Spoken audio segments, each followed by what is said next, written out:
We're back. We skipped a week because I had to go to some ball game, but here we are, week 12, NFHell, Midwest Jet, the show where we talk about how shitty our teams are. We talk about each week's games. We get your input. We get our people betting. Dames Marvs, welcome back. Dude, it's official. We are all in hell right now. Officially. I got swept by the Rams this season. It's hell. G-Man. And when I wanted to lose Dames, I win. So a worse draft pick by beating the pathetic Washington team again. If we played them every week, we might have a chance. Hell. NFHell. Gobo. Hey, we swept the Rams this year, so I got no complaints. I mean, that might be a good thing for you, Dames, in all reality, it's 2 more losses. I mean, you want the Rams to lose. I mean, anyway, he can only play them once so far. Anyway, you guys talk about primetime. I'll be right back. I was like trying to think of the mathematics behind the scenario of us playing the Rams again is pretty mind-boggling. Yeah, I mean, playoffs. We don't know where G-Man Jass went. He had to go get a drink. He's a little parched. We just got started. We need to make sure he's nice and hydrated. Don't forget, end of the show, stick around, Ricky's picks. He said some harsh things about the Jets last week. I don't know if they're that harsh, actually. I think he was just pissed. Just like me. Well, maybe. When they constantly let you down, I see that you've removed all your memorabilia from behind you, so Let's not be too hard on Ricky. He's only picking a game. Ricky has financial investments to protect here, man. Yeah. He's got to be honest. The shirt costs like $50 fucking. That's 2 weeks in a row, and he's like, "Fuck the Jets." I mean, now he knows why we started the show NFL. Ricky, you're welcome. We start in Colorado, where we usually start. Beginning of the year, we were all amped up, right where Gobo is. I'm already in Colorado. We talk about Dion, primetime. Oh my God, the biggest story in the news. Dude, can you guys believe, 12 weeks ago, this was the biggest story in sports, not just football, but sports.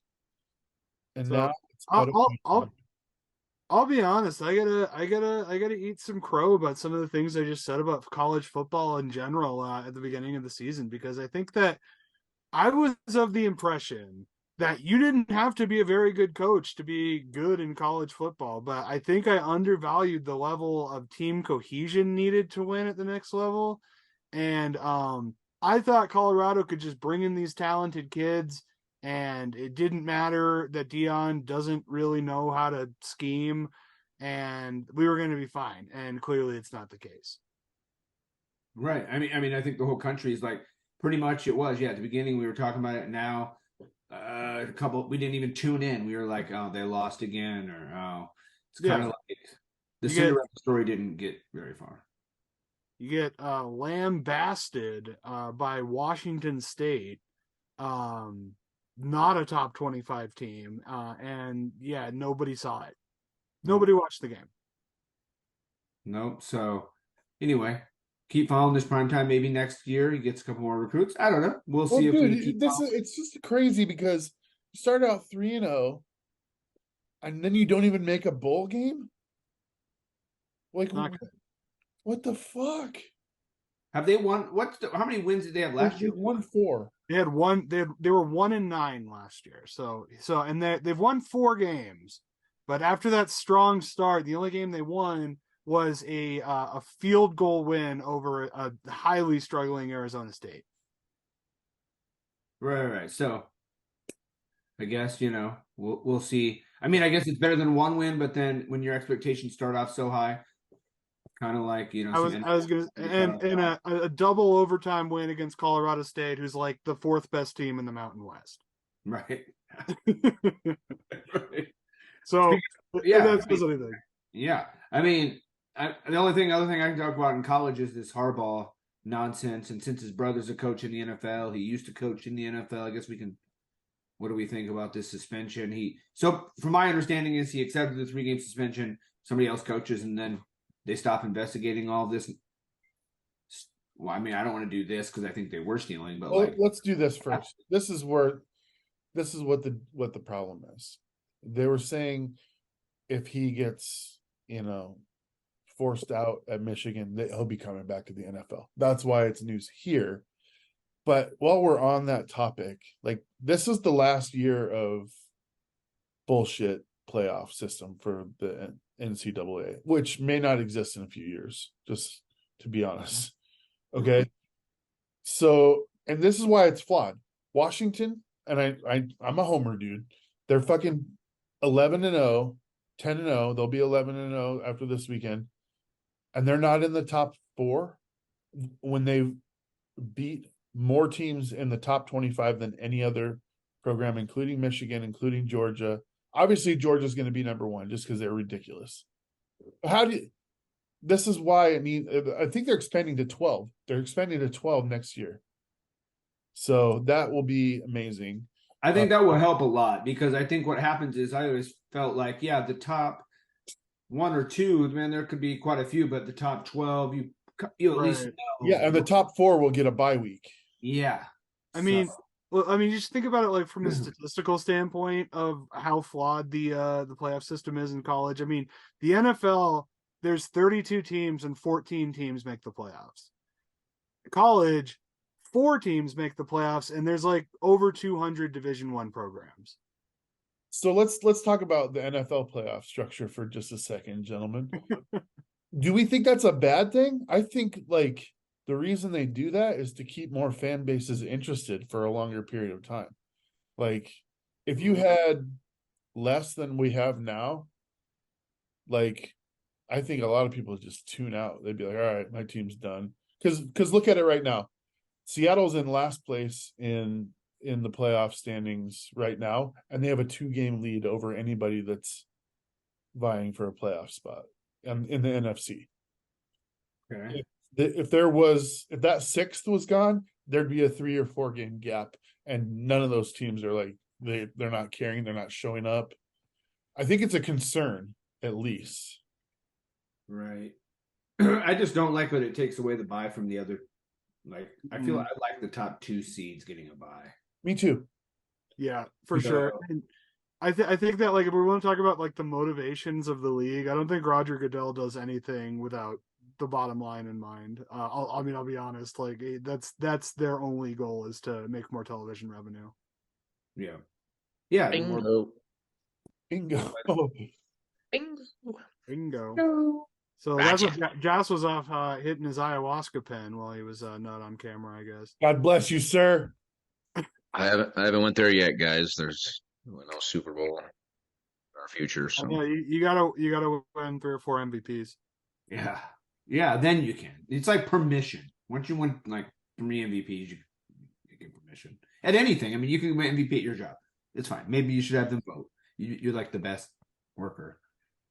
All right, let's talk about some quarterbacks. NFL news. Again, it kind of sucks. I mean, it does suck. Joe Burrow. I mean, Deshaun Watson. That guy fucking. Talk about money, man. But football. Yeah, Joe Football. Ouch. Wrist. Was it hidden or not? Did all these bettors make a bunch of money off of this because they knew it was hurt? They bet the Ravens. The Bengals hid it from everyone. Speaking of this money conspiracy, you guys hearing about all this? Burrow had a little wrist thing on before the game. Ooh. Yeah, before the game, there was visual evidence of him getting out of his vehicle with this thing on. And it was so you're saying that he was injured before the game started. Yeah, but they didn't. He was not on the injury report at all. So someone just got in trouble messing with that not that long ago. I can't remember who it was, but I mean, and then either way it goes, you saw him, he landed on it. Even if he fucked it up before, betting aside, out for the year. That sucks for the Bengals. That sucks for the league. I feel like they were really coming around. Joe Burrow was starting to come around since his calf injury, so that sucks. At least the backup has Jamar Chase. He can just throw it up to. So maybe you mean Browning backup Jake Browning? Browning? Yes. Washington Husky, undrafted. Doing a heck of a job, Browning. Yeah. They had no Jamar Chase there. That's for sure. Oh, Right. yeah, that would have been something. Right, and this is probably most likely Happy Thanksgiving. This is airing on Thanksgiving. All the love, the reason, obviously bring it up. Thank you for watching. We appreciate everyone out there. Number 2, the Christmas miracle, not going to happen this year. No, we're not speaking about Jesus. We're talking about Aaron Rodgers. That's not going to happen either. Well, I mean, Aaron Rodgers isn't Jesus. I mean, when his hair was a little longer, he looked. I was gonna say, yeah, before he shaved, and yeah, I don't know, but yeah, either way, save it for next year, Aaron. Please don't come back. We know that you're whatever with medicine, and you're all trying to prove this thing. Whatever. The experts aren't always correct because you're trying to prove your whole COVID conspiracy at the same time. That's another thing that people are talking about. Why did you go into Harry Carey's voice when you were impersonating Aaron Rodgers? Because if the world was made of I'm gonna come back and get the cubbies. I mean, he did play for the. What do you think, Aaron Rodgers likes to eat lots of spare ribs? He's doing the ayahuasca. Oh my God! Anything here in NFL? I mean, at least we're getting cheered up. I know. For a matter of fact, my last couple of weeks of watching football has been NFL. That will lead us into our truths. James Mars, we're going to start with you. Welcome back after this another week hiatus. Hopefully, everybody got loosened up, ready to go. I'm gonna talk some truth that I don't know that I necessarily believe. But I'm gonna start by saying we saw Geno Smith go down to injury this week. He got douched, absolutely douched, 2 hands straight to the face from Aaron Donald at like 200 miles an hour, no flag. Thank you very much. Shocker. Hit his whatever nerve is under your tricep and took him out for 3 drives. So we got to see Drew Lock. Oh, did all the 12s cheer? Yeah, the racist Seattle fans got what they wanted. Here's my thing. They're all like, well, if you had first team reps all week. I'm like, oh dude, my God. Listen up, Seahawks fans, because this is true. Your job as a backup quarterback is not to wait until the other quarterback sucks so you can get first team reps and then come in and save the day. Your job as a backup quarterback is to prepare as if you're going to play every week and be ready to play when your name is called. That is literally the job of the backup. He did none of that. He came in for 3 drives, absolutely stunk up the fucking SoFi Stadium, threw an interception, and then was laughing on the fucking sidelines. He was laughing during the game on the sidelines after every drive, even the one he threw an interception. Like, your fucking nose needs to be in the iPad, bro. So I said it before. He's not the answer. And now that you've seen it for yourselves, don't come at me with first team reps. The team is 1 missed kick away from being 7-3. And now you're telling me that that's the time that you want to change everything around. Sit Geno down, who's got you to what should be a 7-3 record, and then give first team reps to Drew Lock in a starting role against the 49ers on Thanksgiving. We are some of the dumbest fans on the planet for any sport, period. I hate the 12th man. All right. That said, this is a reality. The reason that we lost that game was not because of a 55-yard missed field goal by Myers. He made from 53 and 54 already on the day. So Geno did everything that he could to get us down and give us a chance to win. He didn't miss that kick because it was 55 yards. He missed the kick because he kicked a shitty kick. That would not have been good from 45 yards. What cost us this game is penalties. And we are the most penalized team in the NFL. This is a truth. Since we're telling the truth, what does that come down to? that comes down to a lack of preparation and who is the one responsible for preparing your team to perform each week. That's your coach. Now, do I want Pete Carroll gone?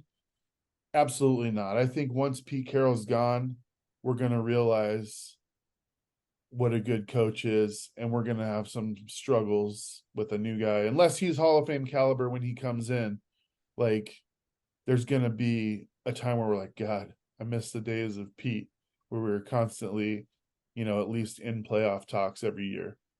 But Pete Carroll needs to he needs to figure out a way to prepare these guys so that I think we had 180 yards of penalties, you guys. That's 2 trips up and down the football field. And the first drive of the game, like the first series of the game, we gave up a 48-yard pass interference penalty. Awful. I'm not going to blame the officials for us losing this game, because I've seen Jas do it and I hate it when he does it. And I feel what you felt when you said that. And I absolutely want to say that pass interference in the end zone on Spoon was bullshit at the end. And it was, but that's shit that you just have to like not be in a close game for that shit to affect you. You know what I mean? And just the way that our team is built, we're always going to be in that situation. So the truth is, ladies and gentlemen, it may be time for a coaching change in Seattle. Do I believe that? I don't know, but we cannot win games giving 160 to 70 yards in penalties to the other team every week. That's my truth. There you have it. Danny Smart's truth. Let us know your truth down below. For your team that's in NFL. Maybe you're not NFL. Maybe you're in NFL purgatory. Go. I didn't want to interrupt James, but Seattle had more penalty yards than the Steelers had offensive yards this week. Eesh. Fun fact. Gobo, we'll just head to you right into your segue. Oh, let's go. Oh, man. So, my truth this week is on the positive side, which is crazy. I don't know what the hell to think. I'm still in hell. We still suck. We're a terrible team. But you know what? Jordan Love did something I was never expecting him to do, and that is to convert a 4th down drive and win a football game that was contested. I haven't seen him do it, and he pulled it off this week. We got the win. I'm wearing the jersey of our vanquished foes, the LA Chargers of San Diego, and you know what? Maybe it's not as bad as it looks, and that's the thing. It's like, oh, we won, we messed up our draft stock, whatever. The Packers can't draft for shit anyways. So, like, anybody that we get, we're going to get with, like, the 23rd pick, and it's going to be, like, a miracle pick that nobody saw coming, that everyone passed on, just like Aaron Rodgers was, just like Devontae was. So, you know what? Whatever. It's a small victory, so I'm going to pop a small bottle. So, let's go. That is my truth, is that I don't feel as bad about the Packers that I did a week ago. So we'll see you next week.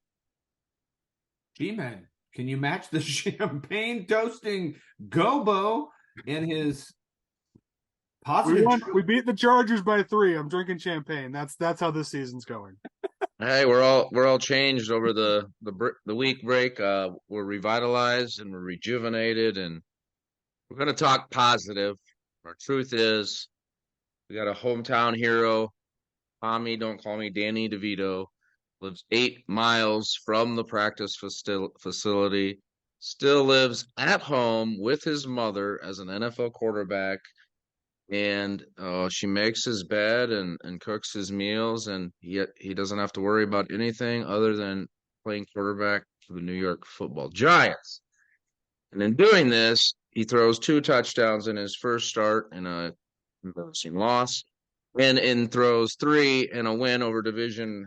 Can't really call him a rival because we both suck, against Washington, and he is the first Giant in Giants history, which is over 100 years, one of the oldest franchises in all of football, and he's the first Giant to ever do that. So Tommy DeVito, hometown hero. Truth is, got to see what he's going to do here the rest of the season, or at least one more week at a time. See how long this magic lasts. But he went from looking like a middle schooler 3 weeks ago. I didn't think this guy should even be in the NFL to using Saquon out of the backfield. So, truth is, time will tell. Second thing, Kayvon Thibodeau already has over 10 sacks. Shout out to Kayvon, my boy. The only defensive player in a Wink Martindale defense to ever have over 10 sacks. And we got quite a few games left. He's playing at a really good level, him and Dexter. So our defense can keep it in as long as we don't turn it over and, possess the ball for a few minutes instead of, none. So losing is winning, winning is losing. I don't fucking know, guys. I'm in hell, so playoffs are pretty much like a 8% chance or less. So it's on to the draft, but let's see what DeVito's got. There's your truth. All right, I'll end the segment of Tell You the Truth. My truth this week is Zach Wilson, but not in the, hey, he might be the guy. Maybe we should try him a few more weeks. Oh, did you see that one sweet no-look play that he did when he rolled out and he chucked it deep? And, oh, my God, that was amazing. But then the truth is we've went like 38 straight. We went like, 30-some straight drives without a touchdown.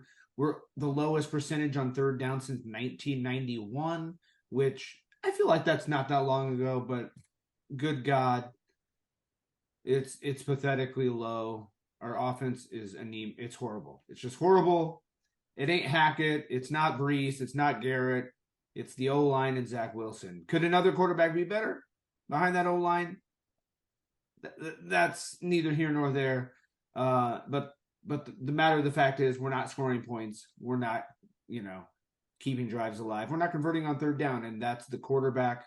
A lot of them are manageable, 3rd and 4, 3rd and 5, but he just can't get it done. So time to move on to Boyle or O'Doyle or whoever the fuck we got coming in. If he doesn't work out, we got Seaman. I don't even know if Zach Wilson's dressing this week. He goes from starter, oh my God, he could be the guy behind Aaron Rodgers, to now he's just third string and not even going to play. So you figure it out. I don't know what's going on in New York. I feel like it's just a wash of a season. Aaron Rodgers gets hurt. We're hoping we can hang on. Now the Christmas miracle is no longer. So my truth is, bye-bye, Zach. We need a backup quarterback for next year. Happy New Year.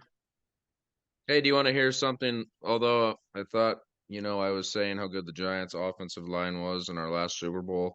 I actually saw that's kind of when, Eli had his last elite year, but our offensive line was 31st out of 32nd that year, and it is your quarterback can make up for it. I mean, then I thought about it. I'm like, you look at what Mahomes does, you look at what a lot of these guys do. They get rid of it quick, they get rid of it fast. Regardless of our guys making these elite-looking plays, they're just not fucking consistent, and that's the difference. So O-line is pretty big, but actually I now don't think it, can crush a team if they have the right quarterback. The wrong one, obviously it does. All right. Don't forget, stick around, end of the show. Ricky's picks. See if you can rebound from last week. All right, here we go. Recap of last week. Getting ready to start. We start out in Cincinnati. We talked about a little bit. Joe Burrow going down with that wrist injury. Hey, let's explain this. You guys aren't going to have any record of our picks. I had trouble communicating with Fire TV. Check your device's network connection and power supply. You could have told us to postpone the show if you're going to have a girl over. Whoa, hey there. Get down. Hey. How embarrassing. Like, look at that. I'm legitimately blushing. Oh, look at that. Yeah, we sent our picks to each other. So there is you'll have to trust us that what we say is what we say. So I know, and it's rare because mine's the biggest. Not those pictures. Oh, pictures. Let me tell you what really happened. When I understood that we weren't going to have a show this last week, I asked everybody to send me their picks right away. I said, no hurry, but as soon as you possibly can. And then by the time the show was supposed to be up, I was then getting their picks. So I had no way of predicting what they were going to say, so you didn't get any of that. I'm the statistician, so I put them in the spreadsheet. I got the records down. You got it. What's our records? What's our records? I'm kind of glad that we didn't talk about last week because I was like 2-15 last. Like I had the most abysmal fucking. You were 6-8. Yeah, you had a losing record. Absolutely possible. It was god awful. Yep. Actually, this week we all had a winning record the week that we didn't air. How could I was gonna say I was just looking at my picks and I did pretty good. 10-4, 10-4 for Dames, 13 or 12-2 for G-Men, and 9-5 for Gobo. We all had yeah, you did well, but we all like pretty much did well. So anyway, first week, first game, you guys all got right. I got wrong. I took the Bungles on the road.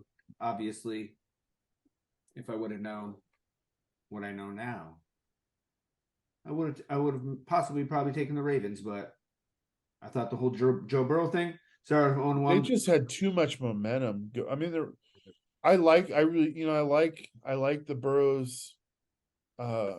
Bengals team when they're fully functioning, but the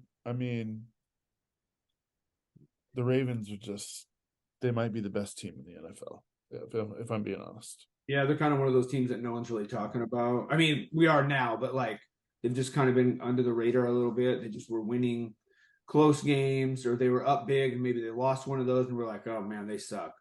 No, they actually are putting together, like you said, pretty good season. So I was gonna say, yeah, I mean, it's like they've had some like really lackluster games, but they still always get the dub. And yeah, I think that I made the mistake of picking against the Bengals against the Ravens the week before, and they're just too solid, and it doesn't matter what Cincinnati puts together, they're not going to be able to slow down that Ravens offense. So that's why I picked them. Human, anything to add to this one? Not really. All right, we'll move on from Thursday night. Twitter. The Ravens going forward are going to be a tough team. So again, it's that whole coach quarterback thing we kind of talked about last year a little bit. Who has the better coach and quarterback? I guess you could ask, will the Mark Andrews injury, we forgot about that, affect how much will this affect their offense that's rolling? Mark Andrews is out for quite some time. Yeah, but they got that new running back though, which I can't remember his name. He's a fantasy darling right now, but the kid is fast as shit. So Keaton Mitchell, yeah. He I think that losing Andrews hurts, but I think that they just shift and they got a whole nother element to their offense that nobody was expecting. Right. I mean, yeah, it's gonna suck, but yeah, I think they're the type of offense that they lose a running back every year, I feel like, and they're still pretty good. So running backs are kind of hard to come by in the NFL. Right, maybe they should pay him more. Dallas, Carolina, we all picked Dallas. I feel like this was an easy pick, even if Dallas hiccups a little. I still feel like this was I watched a lot of this game with Cracker, and yeah, it was pretty much over before it started. I was like, didn't Dallas win 33-10 or something ridiculous like that? Yeah. And they played like shit. I thought Dallas, like at the beginning of the game, you're kind of like, they still won by 3 touchdowns. So yeah, that's how bad the Panthers are. Yep, and they traded up and didn't take Stroud, which is also like, man. I don't know. You gotta choose though. Like, you have to pick Bryce Young or CJ Stroud. Like you have to make that choice. I don't think. I mean, the Panthers, they picked wrong, but I don't think that they would have had no way of knowing that. Yeah, exactly. It's exactly. It was. I will say for Dallas, it was a good miss that week that we did, so I don't have to talk about that game. So Cracker doesn't get my reaction to that game. Michael Parsons has, that guy's still a freak. Still a beast. Yep. Dak, their offense is rolling. I mean, CeeDee Lamb had 3 straight games, 10 catches, 150 yards, first receiver of all time. Did you do that in 3 straight games? I think he might have tied some, and then he failed this week, maybe. But yeah, really, it was really good. Insane. Which I don't understand that at all. CeeDee Lamb had one of the most as good as he's been the last 2 seasons. He had the worst start this season. For I'm a fantasy guy, so it's like, yeah, and CeeDee Lamb has always been a fantasy darling, and he's just like, up until these last 2 weeks, he's been a total liability at wide receiver 1. So it's like, I'm glad he figured it out. It certainly is going to help the Cowboys going forward. Right. Yeah. Moving on to Cleveland. And here's the deal. Dick Touch guy didn't play, so I was able to take Cleveland this week. And they got the win. All 4 of us actually took Cleveland. No one took Pittsburgh, which is kind of a little bit of a shock, I thought. But their defense is just playing so good. Myles Garrett, I don't know if anybody else saw this. Oh, the helmet? He picked up the helmet, and the guys were like, whoa, bro. He's like, oh, dude. So yeah, the O-lineman grabbed him and was like, hey, not again, man. Not again. Let's not do this again. That's He needs to be MVP just because of that. Yeah, like, Myles Garrett is a meme and a half, man. I love that guy. Got like 13 sacks already or something crazy like that. I think he's the best. I think he's the best perimeter rusher in the game. He should be he should be an MVP candidate, that's for sure. Right. Especially this year with so many different quarterbacks doing things. There's like not really like a dominant season going on right now. I mean, Russell Wilson, I've heard, might get a couple votes this year. I'm being honest right now, he's having a really good year. Let's not do this. We'll see. The problem. I mean, nobody seems to be able to. He plays in Denver now. He'll get some votes. This argument again. Yeah. I mean, Chicago Detroit rivalry. This and here, I'm not going to say this week was easier, but I feel like when you have games like Chicago and Detroit. Now, Chicago was up in this game. A lot of people thought Fields coming back was going to possibly, reignite the Bears. And I thought it did there for a second. I was like, oh, look out. But the Lions are not the Lions of old. They regrouped, came back, pulled out the win. So I feel like that's a huge win for the Lions, even though it's over the Bears. Division game. They haven't been on top. They're not used to it. So I love resilience of this team. What do you guys think? G-Man, got anything to add to the Lions? Yeah, another defensive MVP performance. Aiden Hutchinson had a sack, strip fumble towards the end of this game, I believe, the end of the game to force a safety, and then they got the ball back and could run the clock out. So beast mode, Myles Garrett, Aiden Hutchinson. It's good to have them in my fantasy teams, by the way. You have defensive players in your fantasy league. Wow. I have both those guys on my team, and you start 2 D linemen. Damn. That would be crazy if they were on a real team together. Oh my God. Yeah. I know you think how offensive players end up like wide receivers go with quarterback. Think if like 2 DNs like, bro, let's go to the same team. Right. They can't block both of us. Well, I feel like didn't Ray Lewis and Terrell Suggs do that in like 2001 or whatever when the Ravens just steamrolled everybody? Well, Ray was in the middle as well, but they were both there. Yeah, that was pretty scary. I feel like that was like a thing, but yeah. I don't know. All I have to say about this game is the Bears are who we thought they were, and kept them on the hook this time. Yeah, I mean they the Bears are it's a poor organization. They got a lot of talented dudes. I mean, they can get those greasy wins. They beat Detroit once this year. I didn't see the Lions losing this game. I thought it was unlikely. And yeah, there's some scary times, but I mean, it was the Lions being the Lions, turning the ball over. But yeah, they figured it out in the end. Yep. Moving on to your team, Gobo, the Packers. Danes and Jas took the lightning bolts, and yourself and I took the Packers. Oh, nice! And you're wearing the lightning bolt. Nice. I'm wearing my LaDainian Tomlinson jersey right now. I was like, LT, nice. LT, man, he's my favorite. I mean, I don't know. I have a lot of favorite Chargers. My mom was friends with Kellen Winslow in college. Yeah, she was. Yeah. Okay, so I mean that's probably a different show, but I know she told me, and I know my mom watches the show too. So mom, I'm sorry, I'm spreading all your tea on the internet, but not her, but she said her roommate and Kellen were pretty close. Yeah, But Yeah, I don't know. It was the 70s, guys. Like that's Right. it's a different time. But this last week, I'm assuming you want me to start. Big Dick Winslow. Big Dick Dick Winslow. EEW can confirm. Anyways, Sorry, so Gobo. Sorry. the Packers. It was an ugly game. I mean, it was very much Packer football. Lots of dropped balls on both teams. Kind of lackluster defensive performances. It only took one turnover for the Packers to kind of get the upper hand in this game, and they did what they needed to do. Though when you get the upper hand on a team, you can't just hand it back, and that's what we've been doing the majority of the season. That's why we're losing these 1-point games, 3-point games, 4-point games, is because we cannot control a game in the third and fourth quarter. And they found a way to do that this week. And it's just like, hey, you do that, you get the win. So Chargers, I think they're pretty dysfunctional. They're a really talented guy, Khalil Mack, Justin Herbert. I mean, really talented guys, but fuck it, we win. Also, Chargers have not won at Lambeau since 1984. Oh my God. Yeah. That was sweet, lad. I wasn't alive yet. So right. The thing about I think about this Packers Chargers game is when does the Chargers coach, what's his name, when does he get fired? When does he it's got to be soon.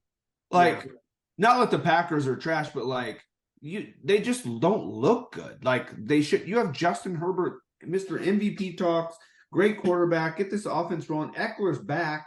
It's like, what are you doing? What plays are they not running? I just don't. If I was a Chargers fan, I would just be pissed because I feel like that whole team is loaded. Like, say, Khalil Mack on defense. They also have Bosa. I think he might have got hurt this game, but still. Yeah, that was another good. Was point. he crying? Was he crying? Bosa was crying because I think he's starting to realize his career is almost over, which is really sad because he's a great defensive player and it's like. What if I was a defensive superstar like Joey Bosa and I realized I wasted my entire career playing for the Chargers, I'd probably cry too. Yeah.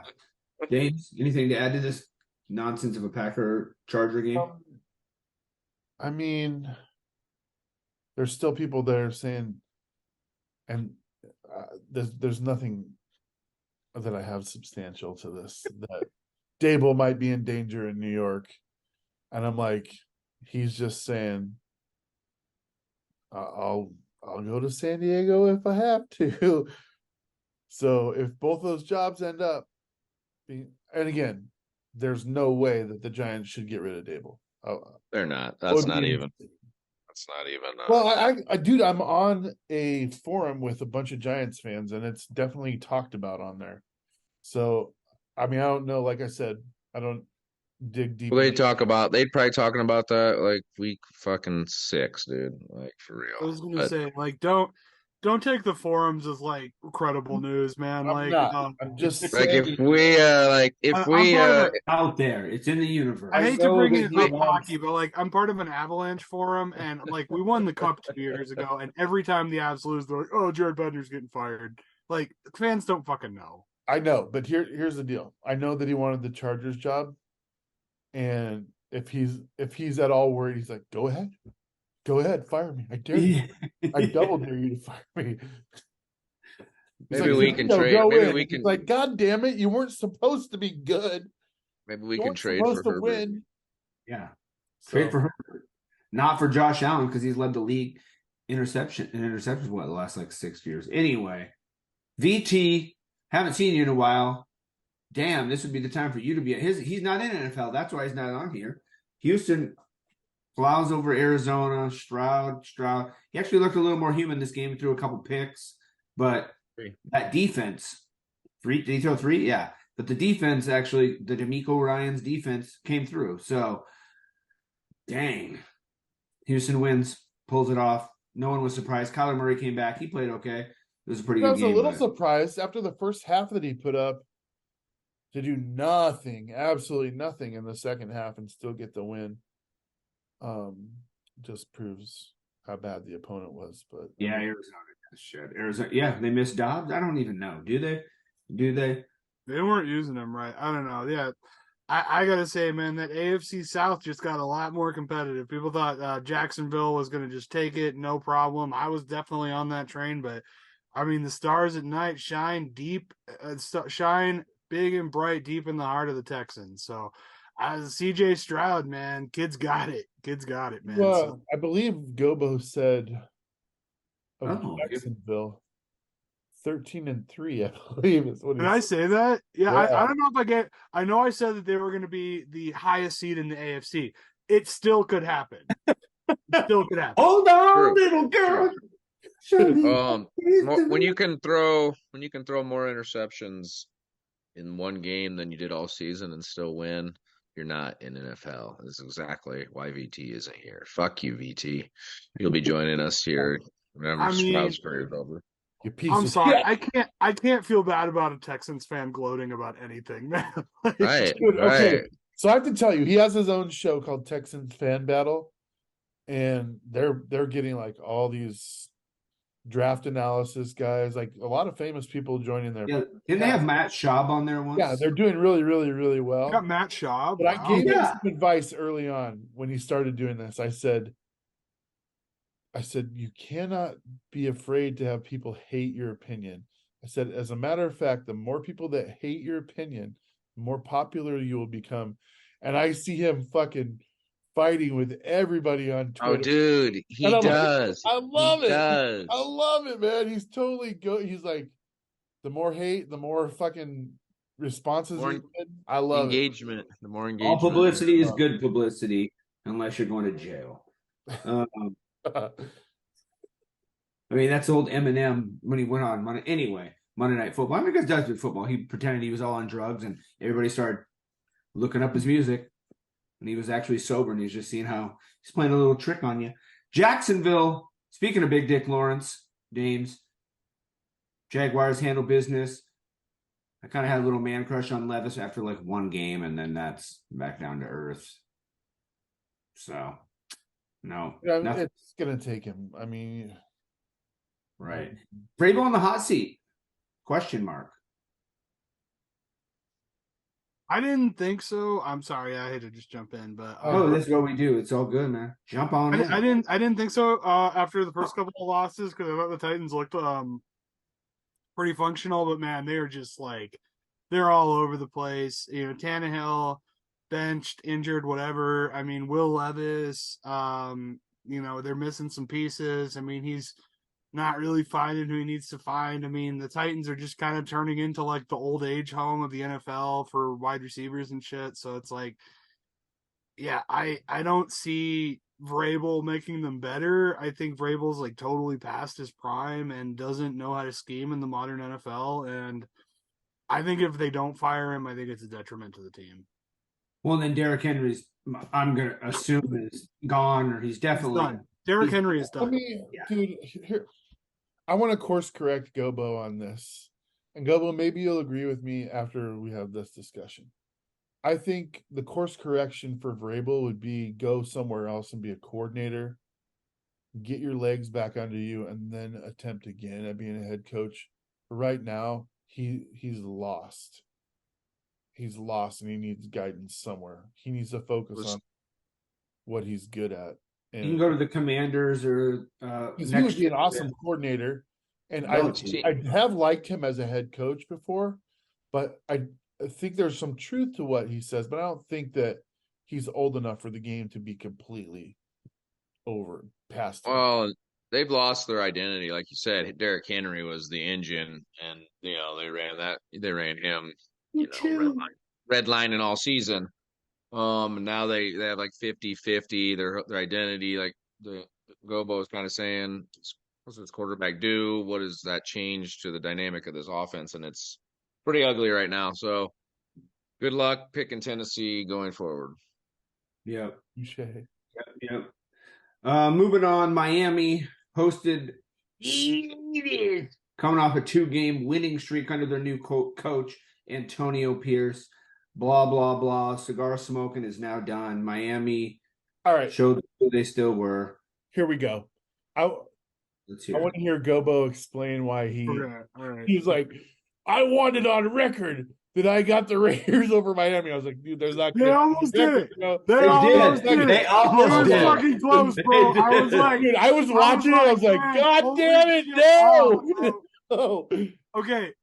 All right, here's what's up. All right, for one, fuck Dolphin fans.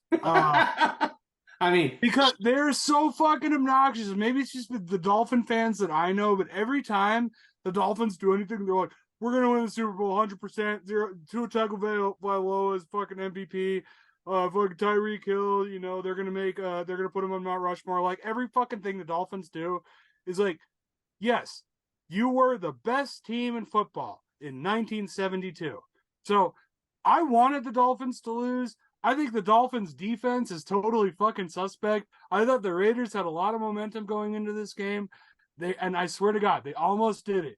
I almost looked brilliant on this thing, but they didn't. So the Dolphins. Guys, I got two coworkers that are Dolphins fan, and one of them is kind of like what you're saying, and the other one is like completely opposite, who's like, we haven't done anything since 72. Like, we got all these other fans to get excited. So, and the one that listens in is the one that predicted all the Dolphin games going forward from that episode, and he again picked that they would win this. And Jails, just so you know, he's undefeated right now, and he picked that the Jets would win this coming week, not knowing that Boyle was quarterback, but he's sticking to his predictions. So if the Jets win, he will be 4-0. So Dolphins over the Raiders. Achane came back, and then he went right back out with injury. So you fantasy guys, that was very frustrating. Yeah. Ooh, Dolphins. Right, and I think, and not, we'll talk about kind of, they play the Jets this Friday. It's like, and I've already heard Tyreek he's like a little banged up, so we'll see. I'm like, okay, what is this, smoke screen? Yeah, he's a little sore this week. He's not going to be able to run past. Yeah, shit. Anyway. I know. Injured Tyreek is still. Yeah, it's still. Yeah. You have to pick an upset every week. I had to pick, that was my upset. I got it wrong. Yeah. Hey, I like the attempt. I like it. You got to try. I mean, you're in dead last, so you might as well try. Hey, fuck it, right? Yeah. Yeah. I mean, roll the dice. All right, Giants, G-Men, watch the dumbest team name in sports, falling apart team comes into. Actually, you went to DC, huh? Did you go see the monuments? I didn't get to the monuments this time, Jails, but it was an interesting game. Tommy, Danny DeVito kind of coming out of his shell and doing some things that kind of impressed me a little bit. He has a decent arm, and they kind of let him throw a few down the field. I think we had 4 plays over 20 yards in the first quarter. They got Saquon involved in the passing game, which was, we've been trying to tell them through the internet for years now. And defense, man, six turnovers for us, guys, 6. And a pick six by Isaiah Simmons to kind of obviously cap it off. And it was a great game. Feels good. We'll see what DeVito can do going forward. But Washington is and was and is still garbage. So who's worse, them or the Cardinals, or who's the worst team in football? I think it's the Panthers and the Cardinals, and then Washington and New England's last in the AFC right now. Oh my God! Hallelujah! Hallelujah! I've been waiting my entire life for someone to say that. Thank you, brother. The worst. And the G-men play them this week, so we'll see if Zappy's in, or they might play that third guy. He's just going to be the wild card, and they're going to play him, and he's going to do good, and it's going to be stupid. So right, and it's like all 3 of us picked Washington, of course, because you've been playing like complete dog shit. And then, so my question is though, is DeVito really good? Or are you just saying, you know what I mean? Obviously, it's like me saying Boyle. Wow, I can't wait to see him through. Yeah. This was where it was like, hey, 2 weeks ago it was just complete garbage, and then this week it was, I want to say, like 18 for 26, like really efficient, 250 yards, 3 touchdowns, just runs it, and he took 9 sacks, and he didn't flinch. So he knows. Yeah, he knows when to take the sack, and it hasn't affected him yet because, he's only played a couple of games, but a few seasons of that, like what Jones has seen, and you kind of saw him seeing ghosts earlier this year. So can he stick to it for a while longer? Maybe, but This was the second time our starting offensive line was the same unit, and it happened to be back-to-back weeks. So we now have had the same O-line for 2 weeks, and we've had 10 combinations in 11 weeks. So can't get worse. Question mark. Something to build on. All right, we all picked the Niners. Tampa Bay is one of those teams where I know I was picking them for a while. I was on the little Baker looked pretty good this year, Bulls defense, but San Francisco, Purdy, I feel like that was kind of a bounce back game for him where he's like, hey guys, remember, we're pretty good. I'm pretty good. I'm going to throw the ball around to all my playmakers. McCaffrey got another touchdown, even though he missed one the week before to snap his streak. But the Niners looked like the Niners of old. James? They're back. They got all their weapons. Yeah. Thankfully for Thanksgiving, there's no excuses. So, yeah, I mean, easy call. Right? Was this one of those games where it's like the Niners? We think it's like they should bounce back. This is who they are. They should win. And now maybe, like you said earlier, remember how you were talking about how sometimes losses help you? I know they lost more than one game, but it's kind of like almost like they needed a little 3. They didn't have Debo. They're struggling. They're kind of figuring themselves out. So now they know what it's like to not have him. I mean, I think they're scary. Dude, okay. So they're still in first place, and this is exactly what I'm talking about. They're still in first place in the division.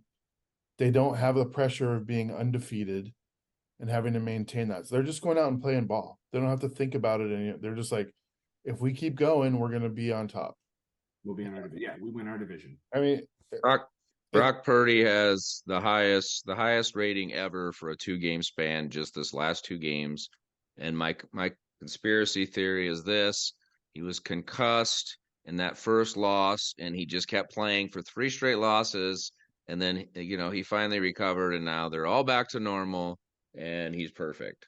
So 49ers, like you said, they're going to be – no one's going to want to play them in the playoffs. I want to play them. I mean, I want to make the playoffs. Tampa is good. I still think Tampa is good, but yeah, at full health, San Francisco is the second best team in the NFC. Yeah. Or maybe the first. We'll see. Depends.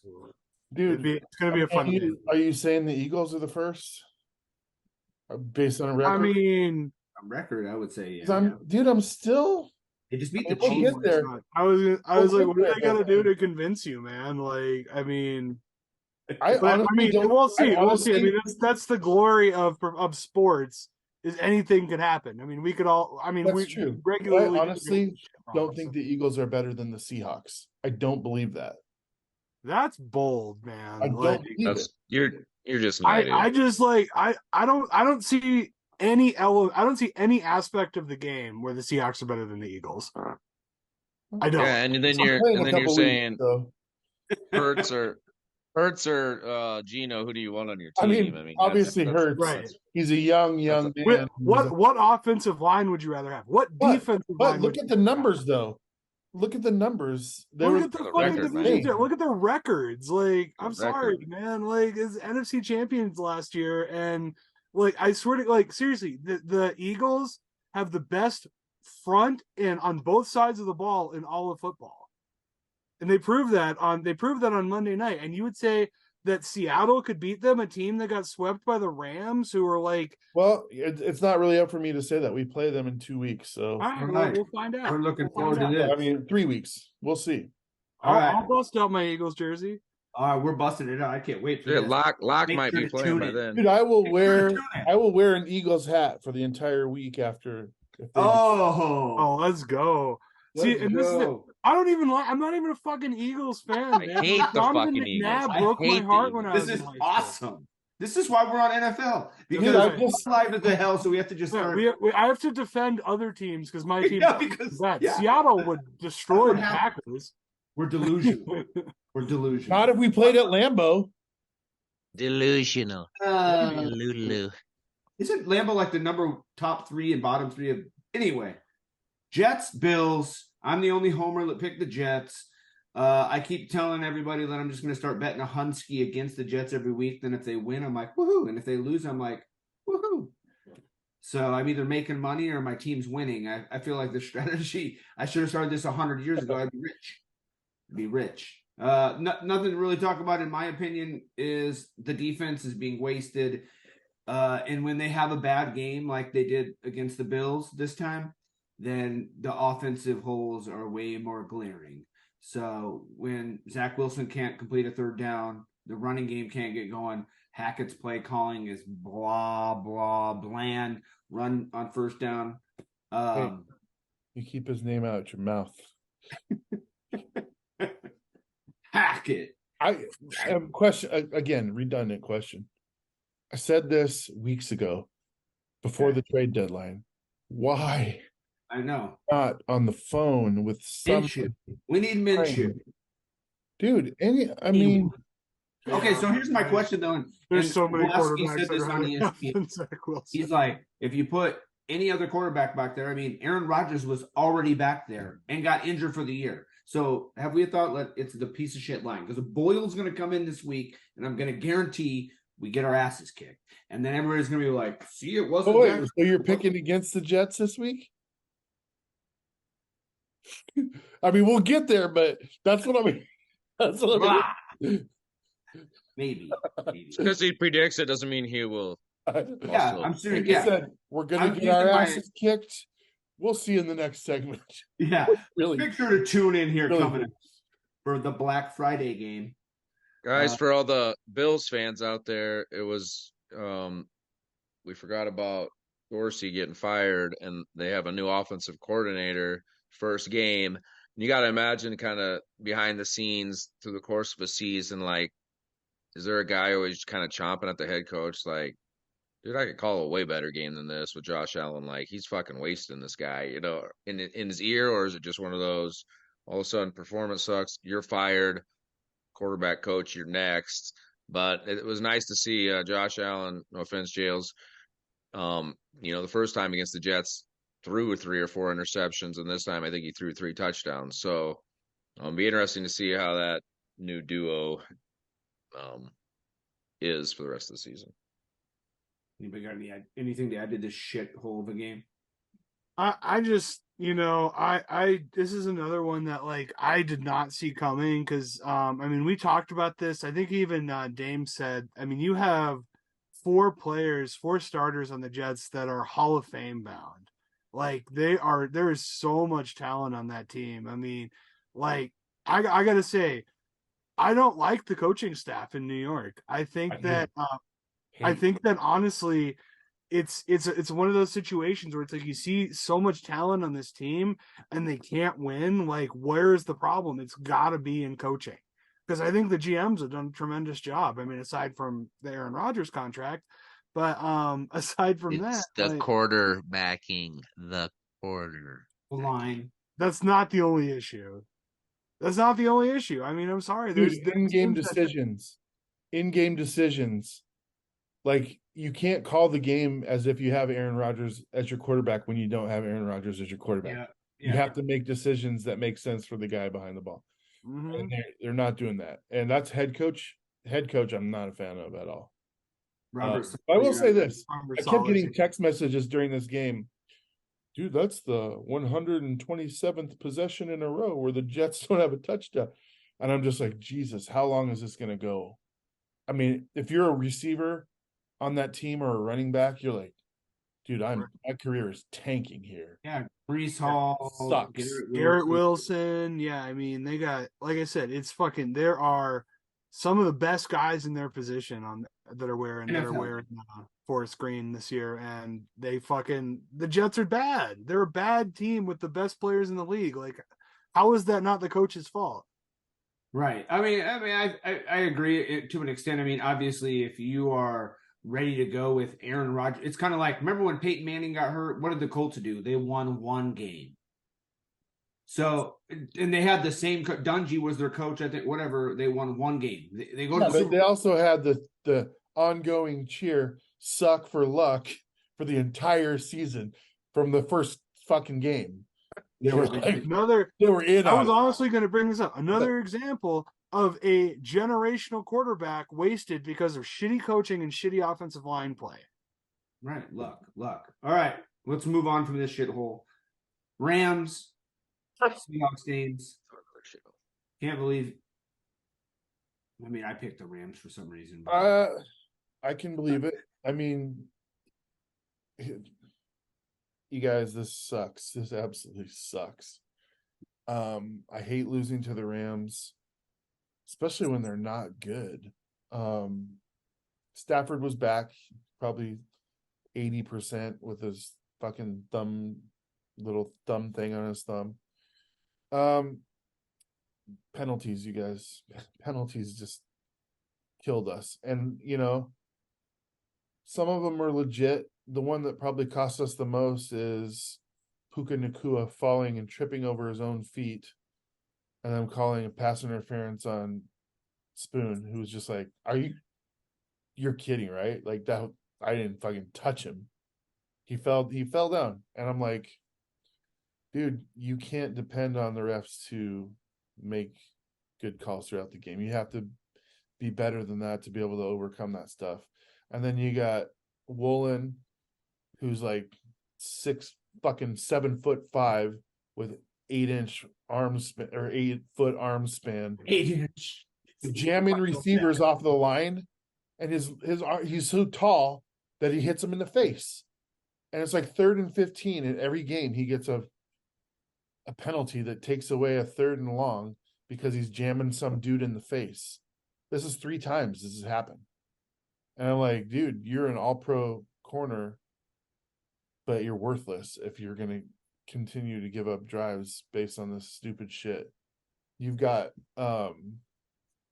receivers not knowing where they're going, getting illegal motion penalties. And then right on top of that, you stack Geno not looking at the clock, getting a delay of game penalty, holding on a huge run. I mean, it's everything that you guys can think of. The first drive of the game, I said, was like a 48-yard pass interference penalty, and it was legit. That one was 100% legit. I'm like, the fuck are you doing?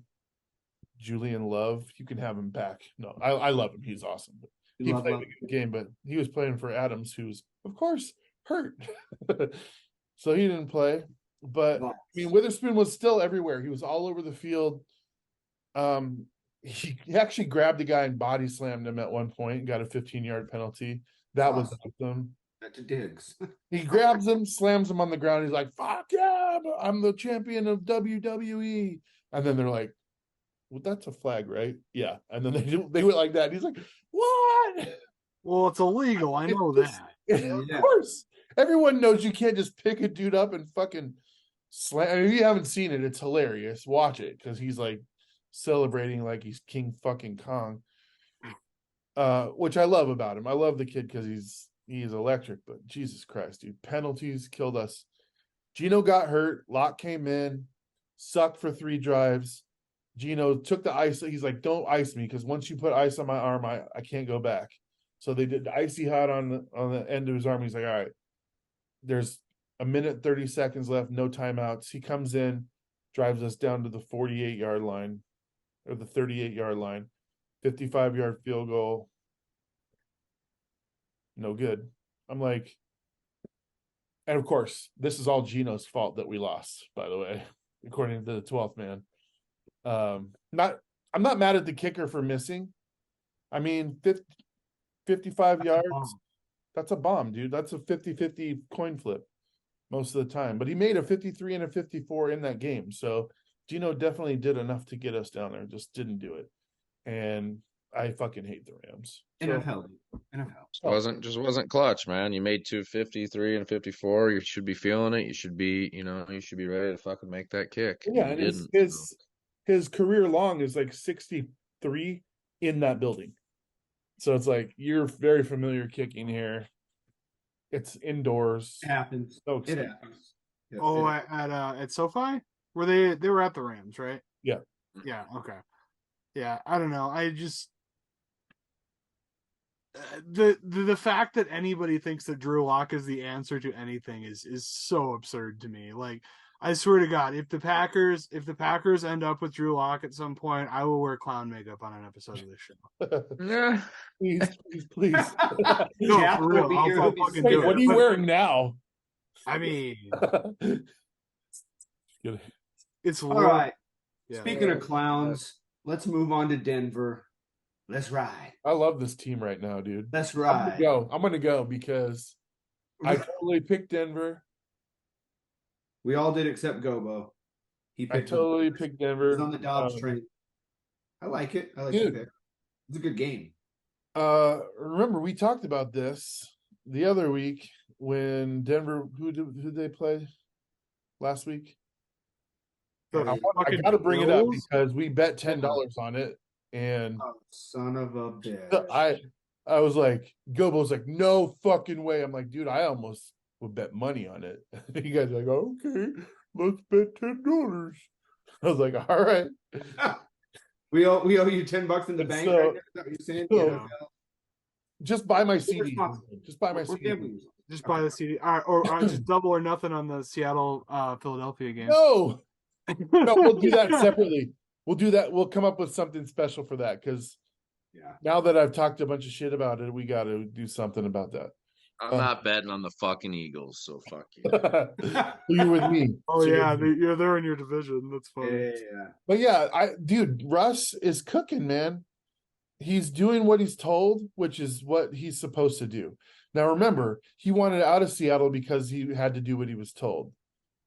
And then last year, when he didn't have to do what he was told and he was trying to do what he wanted to do, bad results. He needs a coach that knows how to manage his skills.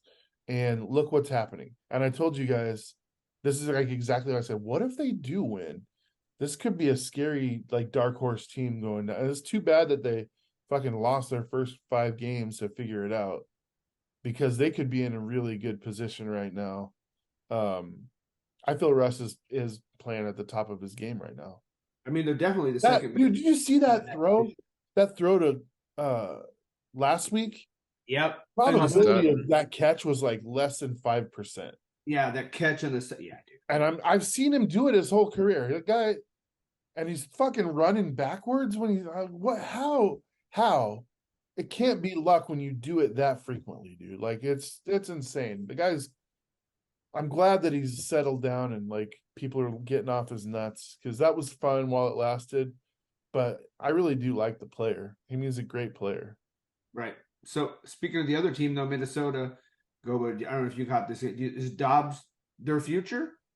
Do they keep right? I think it's definitely a possibility. I mean, he's got a lot to prove still, but I mean, the kid, he's got this like weird NFL pedigree where this is the 4th team he's played for this season, and he just looks right. I mean, even in the loss, Minnesota looked good. They looked functional on offense. Madison was used on the checkdowns. He was getting some yards. Hawkinson was getting catches. Justin Jefferson was getting over the top. I mean, the Justin Jefferson. No Justin Jefferson yet. He's doing this without Jefferson. Oh, without Jefferson. So sorry. I mean, I'm thinking of something. Addison. All right, let me pose this question to you guys. All right, I don't want to start with Jess.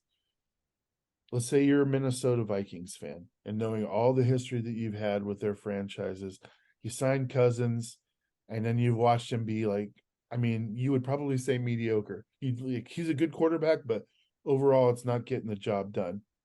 And then you're coming up on the end of his tenure. Are you really going to be excited at Josh Dobbs being the replacement as a Minnesota fan? Or are you like, let's fucking please draft somebody? I mean, yeah. As watching the games is going on, obviously they're all going to have that optimism and hope.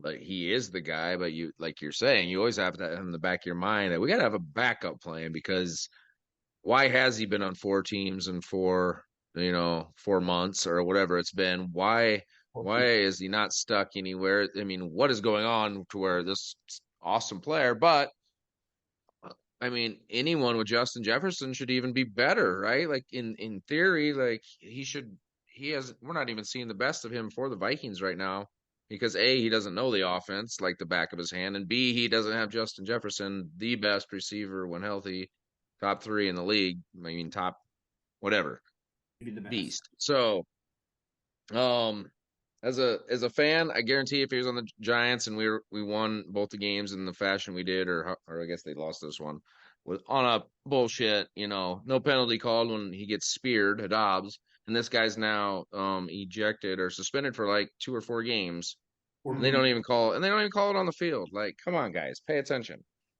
But yeah, Vikings fans, something to be optimistic about, but always in the back of their mind, is he the next Kirk Cousins, or is he something more? Well, what I'm like more focused on is like, why are we not talking about the Broncos? Like, what the fuck is going on with this team? Like, the only thing, and I think I said this in a previous episode, it's like, I like logistically it doesn't make any sense. It's like some angels in the outfield shit. Like there's like divine intervention. It reminds me a lot of the Tebow season when the Broncos went on that crazy winning streak and then beat the Steelers in the divisional game, and or in that wild card game or whatever it was in overtime. And it's like there's no logical reason this team should be winning. Like I don't know. Like, am I just not seeing it? Like, Russell Wilson is playing better this year. Yes, obviously that's true. Cortland Sutton and Jerry Jeudy are very talented, but like this is a team that got 70. Sorry, go ahead. Right. I saw a stat where their defense was top like 3 over the last 4 games. So something clicked with the defense. I don't know what it is, but that would be my answer. Their D obviously isn't allowing 70 points in 3 games, let alone 1 game.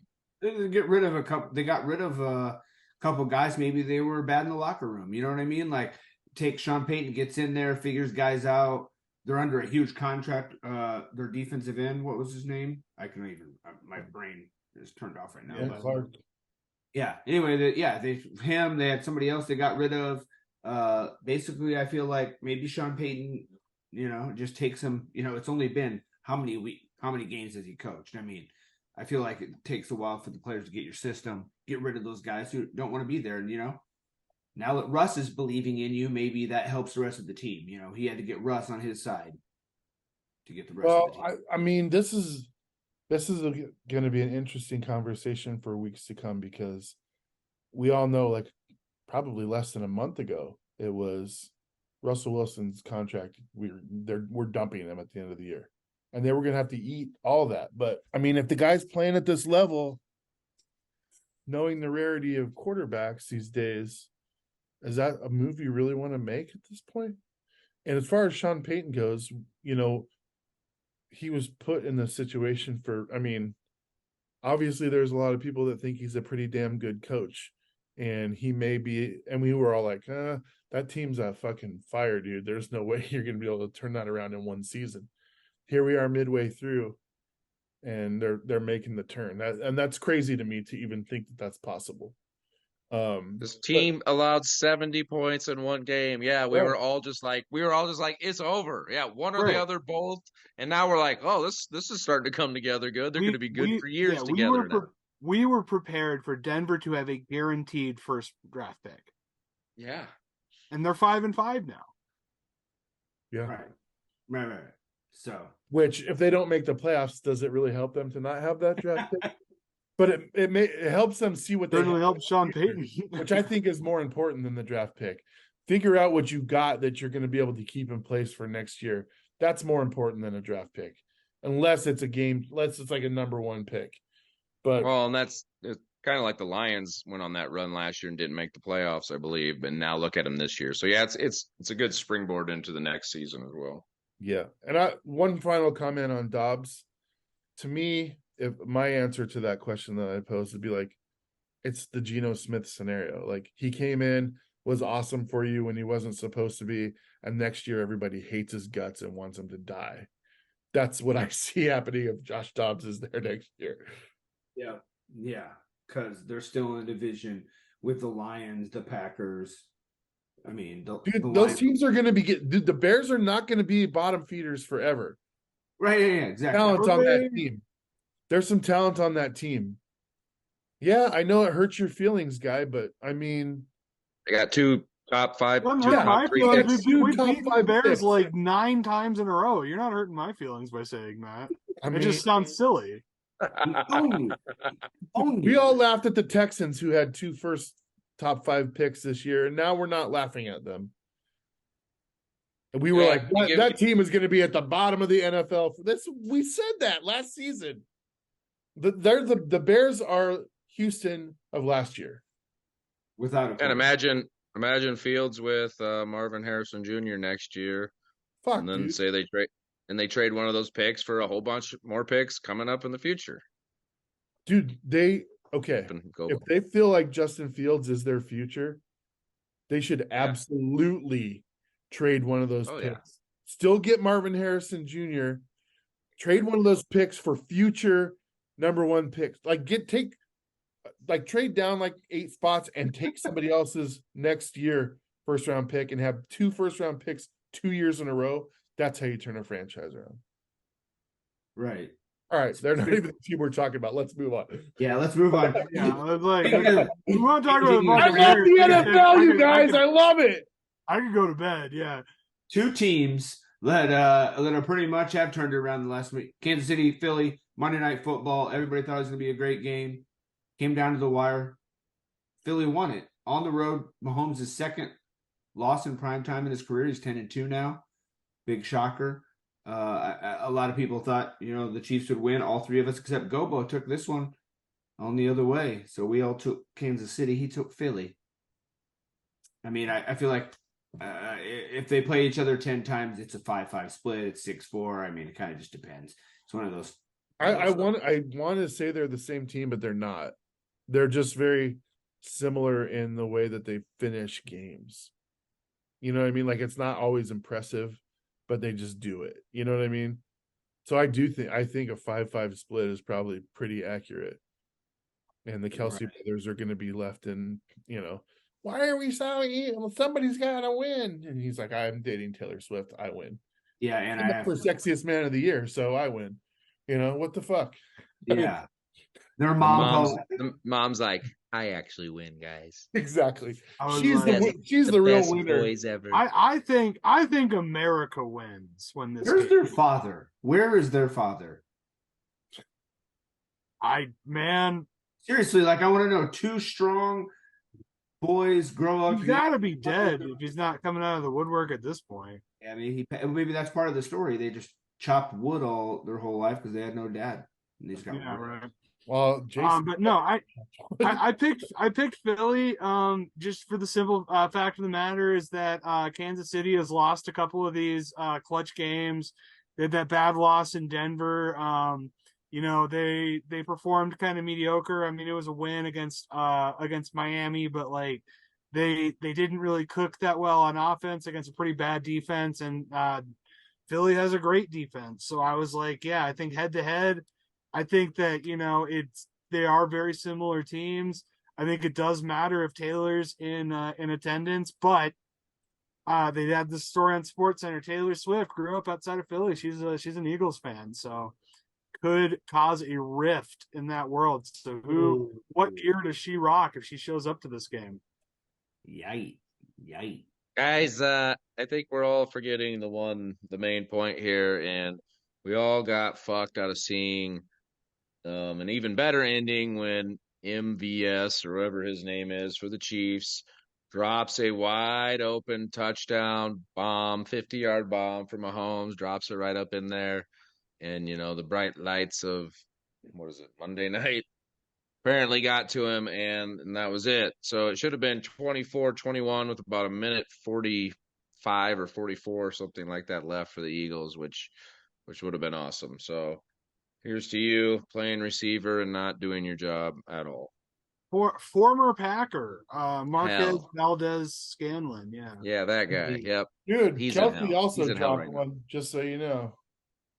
There's a lot of drops this weekend. I mean, even the fans were dropping shit that Mahomes was throwing to him. Right. That finishes our week 11 a recap. I finished I am at 93-71. James Mars is at 92-72. 1 game back of me. Jas 98-66. He still has a big lead. And then Gobo coming at 86-64. He did miss the week.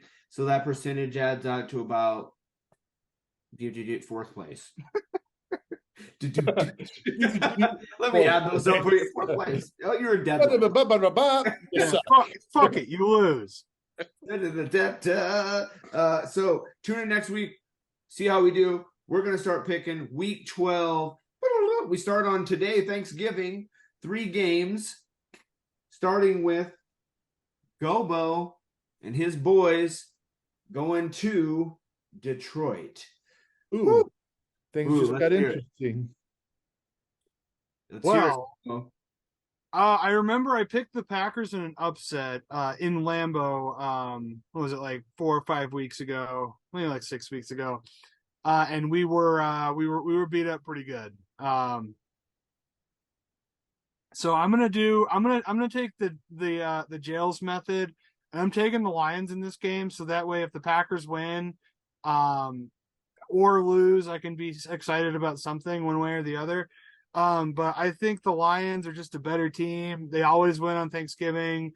We're on a short week. Packers are beat up. Aaron Jones is not playing. We got one running. We just signed somebody from the practice squad. I don't even know his name. He'll be on the NFL roster for like the first time in his career. That's a lot to go against Aiden Hutchinson in that front four in Detroit. So yeah, I'm thinking Packers are not going to score a lot of points. I'm taking the Lions 24-10 at home. I'm going to piggyback right off of what you just said, Gobo. I'm going to pick Detroit. I think they're just playing way too well. It's a home game. It's a division game. They're on TV. I feel like it's kind of like that statement game for them where they're like, everybody's watching. We're finally good. The Packers are kind of like one of these teams that everyone knows, blah, blah, blah. Let's show them who the Lions are. And what a better way to do it than on Thanksgiving. So I'm with you. I just think they're overall a better team. They can control the ball on the ground. Two-headed monster at running back. I don't see them having much of an issue. I think Love struggles in this one. I think Detroit wins 24-10. Dames. Thanks, score. I think I like Green Bay better if it's at Lambeau. The fact that it's not at Lambeau gives me pause to pick them. So I, like you gentlemen, I'm going to select Detroit as winners, but I'm going to say 21-17. G-Man, getting on the Detroit chain, or you want to take the, hey, everybody thinks Detroit's going to win, this is the time? No, I hit on Green Bay like a couple weeks ago. I'm good on Green Bay. Detroit at home, 28-18. Get Goff and Amon-Ra St. Brown. Get after it. Couple touchdowns. Lions feast on Thanksgiving. All right. Yum, yum. Game 2, Thanksgiving. The stupidest name in sports, the Commanders. Go to Dallas. I actually brought a special guest in for this show, for this game. Hold on. Just give me one sec. Yo! Oh, there he is. All right, go ahead. Give us your thoughts. Was he in your closet this whole time? Jump out of that closet? What's going on there? What? I was like, yeah, you That got was the Cowboy motivational fan. speaker drinking coffee yeah. in the basement for 6 hours. Yeah, he was. He was just down there. Hey, I want to let you know I'm currently running a poll on Twitter or X that says the most annoying popular fan base. The choices are the Yankees, the Lakers, the Blackhawks, and the Cowboys. And the Cowboys are winning this by a landslide. I have no control over the rest. I was of it. like, the Blackhawks aren't even the worst fan base in the NHL, man. Have you met a Toronto That's fan? not, but they're like the gear that you could buy. I mean, they're like the popular. Popular. Oh, well, yeah, because Connor Bedard. That's all right. We're not talking about hockey in this show. Well, I've met a Maple Leaf fan. I'm sorry. we're taking the Cowboys. Boom. No way. Really? Wow. Against name redacted that just Hold on. lost to the fucking Let me Giants? guess. I can't believe it. Let me guess. The final score: 1,000,000 40. to 5. 40-0. Actually, 27-17. Okay, right. why is that? Because Howell, he's just a loose cannon, and he throws and he throws and he throws and he throws. They're gonna get something. I could say that about Dak Prescott. I mean, He's a you wouldn't loose be cannon. wrong. You wouldn't be gotta wrong. stop listening to those single-lettered sports stack channels and judge. This is the only sports show I watch. Oh, well, me too, actually. Well, thank you for watching at least. I know, right? Look at that. Yeah. All right, Cracker, the infamous Cracker. All right. Hey, Cracker, I Go agree out, with. Cracker. I agree with. Infamous, now famous. Yeah. I agree with Cracker. I'm gonna pick Dallas 35-17. Cracker, you know it.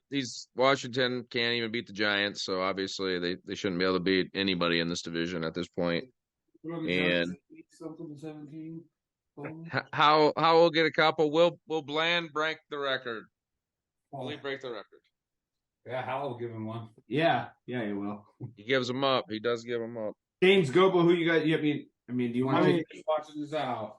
I mean, James, I mean, if you want to, I'll give you the opportunity to jump a point here because, how about them Cowboys? I think that even in a poor performance, the Cowboys still win this game. I've also been binge watching King of the Hill this week. So everything Texas just seems to fit right. So, Sam Howell, that boy ain't right. Cowboys 20-17, win an ugly game. James, this is a setup. It's four right now. Uno, dos, tres, cuatro. I understand what's happening, okay? I'm not a stranger to this situation, okay? I like Sam Howell. I think he's going to be in the NFL for a long time. You guys have to remember, it is his rookie year, and he's on a bad team who just traded away a lot of their assets on the other side of the ball. All right, so they know they're not good. He's got nothing but the will of the game. I mean, there's no pressure on him whatsoever right now. I thought he's in his second year. Is he? It's his first year of playing though. Okay, yeah. So I mean, yeah. Either way, you're taking Washington. Then? I'll take him. Oh, let's go! I'll take him. You'll bet on him. You bet on him? You know what? Yeah, we're doing another bet, the weekly $10 bet. No, yeah, let me collect on the other bet before I lose money on another bet. I'm not parlaying here. This is not a parlay situation. All right, I want an asterisk on one of the singles on your album. Yeah, 24-20. All right, thanks, Cracker. See you later. Bye, Cracker. Thanks for coming on the show. Later. Practice. Thanks for stopping in, guys. All right, danger up. We go up to Seattle, the hottest team, the Niners. You guys. I know this isn't the tell the truth segment, but this is what I asked for. I wanted to play this team at full tilt, and now I'm not so sure that's a good idea. They're fully healthy. I don't think we are. Kenneth Walker is definitely not playing in this game. So that gives us Zach Charbonnet. Charbonnet and all you fantasy guys. God dang, dude. Are we going to sort the penalties out in a 4-day span? It's hard for me to see that happening. Last time we played San Francisco on Thanksgiving, Russell Wilson and Richard Sherman partaketh of the turkey legs after the game, and that was the most fun I've had watching or on Thanksgiving, which is my favorite holiday. The coach? I mean, was Madden what? Was Madden still around for that? I think he was alive, but I think he had retired by then. He was not, right. Yeah, this was like Aaron Andrews and some other. I mean, same kind of booth they sit in now. But Giving is your favorite holiday? It is. Dude, wait, what is? Food, family, Thanksgiving, football. It's all the F's, man. You can even fuck if you want. Yeah, but Christmas has gifts and all those other. Yeah, but see, I don't even care about gifts. Yeah, I'll be fucking on President's Day, dog. Yeah. No more kids. I know, right? That's the last thing. He's like, I haven't slept in 5 days. I haven't slept in 5 days. That's also why I'm probably saying a bunch of wacky shit on this episode. All right. But I don't know. I had totally fully slept when I picked the Raiders last week. Sorry to interrupt. Go ahead, James. No, it's okay. Gobo's mom, just know that as soon as the show is over, he fucks. All right. I'm gonna pick San Francisco. I'm gonna pick them 35-18. Jess? G-Man Jess. 30-20.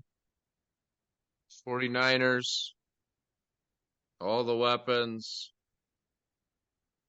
Seattle. One quarterback shy of being the 49ers. And a couple other players, I guess. Do we see Drew Lock 2 games in a row? Is my question, but not for injury this time. Dude, Or a benching. there's no controversy there with Pete Carroll. I was gonna say I've never heard It would Pete be Carroll injury allude only. to the fact that he wants Drew Lock on the field. It would be injury. I mean, it would have to be a 4 or 5 pick, just massacre. Even and you're then, down even then, I'm 30-0. like, I would say he's not going to expect Locke to go in and not throw interceptions. If Gino throws 4 interceptions because he's getting hassled that much, I mean, it would just have to straight up like, here you go, guys.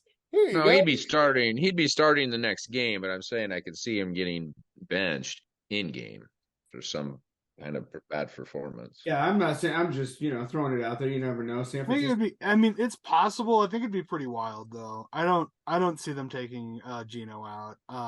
Well, let me throw this at you, because we have an example. Back in the Baltimore game, they beat us 37-3 or 6, and they never took Gino out in that game. Mm-hmm. However, Gino was hurt in the last game that we played, so if things start going that way, they could say, all right, we don't want to further risk you. Yeah. So I could see it then, but even then, it's still going to be injury. All hypotheticals. Injury related at some, whatever.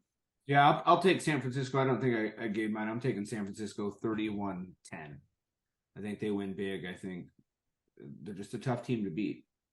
Not that I don't want you to win, Dames. NFHell. I mean, yeah, and I'd also love to gain a game on you guys, seeing as how I'm statistically in last place, technically, mathematically eliminated from the playoffs. But this is gonna be a tune-up game for San Francisco. They're gonna roll. 31-13 Niners. All right, moving on to the first ever Black Friday game. Trying to squeeze into some college market. I don't know what they're trying to do here in the NFL. And again, they probably chose this when Aaron Rodgers was playing to get this great division Miami Dolphin Jet matchup. Instead, we're going to get the Miami Dolphins going against Boyle rules.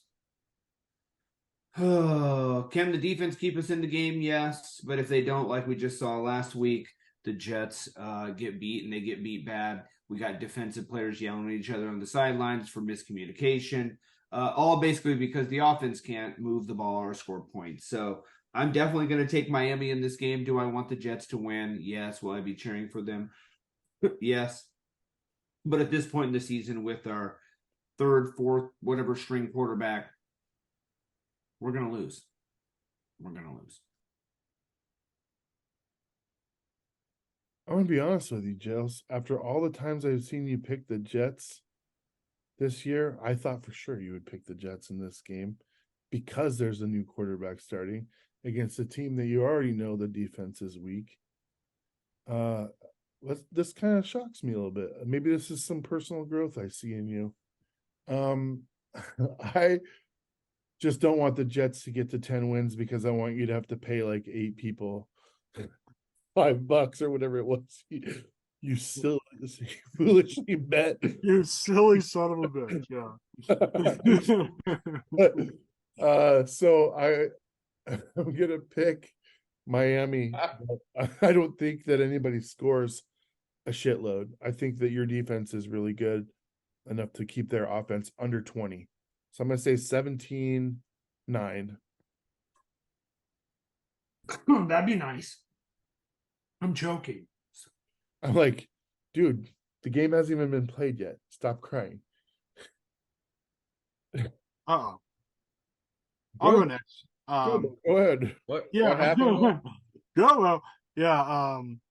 So yeah, I kind of agree with Dames here. I don't think there's not going to be a lot of points scored, but not a lot of points for Miami is like 28. So I'm going to say Jets do get a touchdown in this game on defense. I think Sauce takes one back to the house from Tua in garbage time.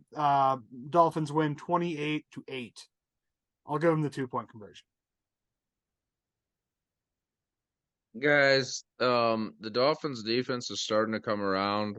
Dames, I don't know if you noticed, but Jalen Ramsey, I believe, is back.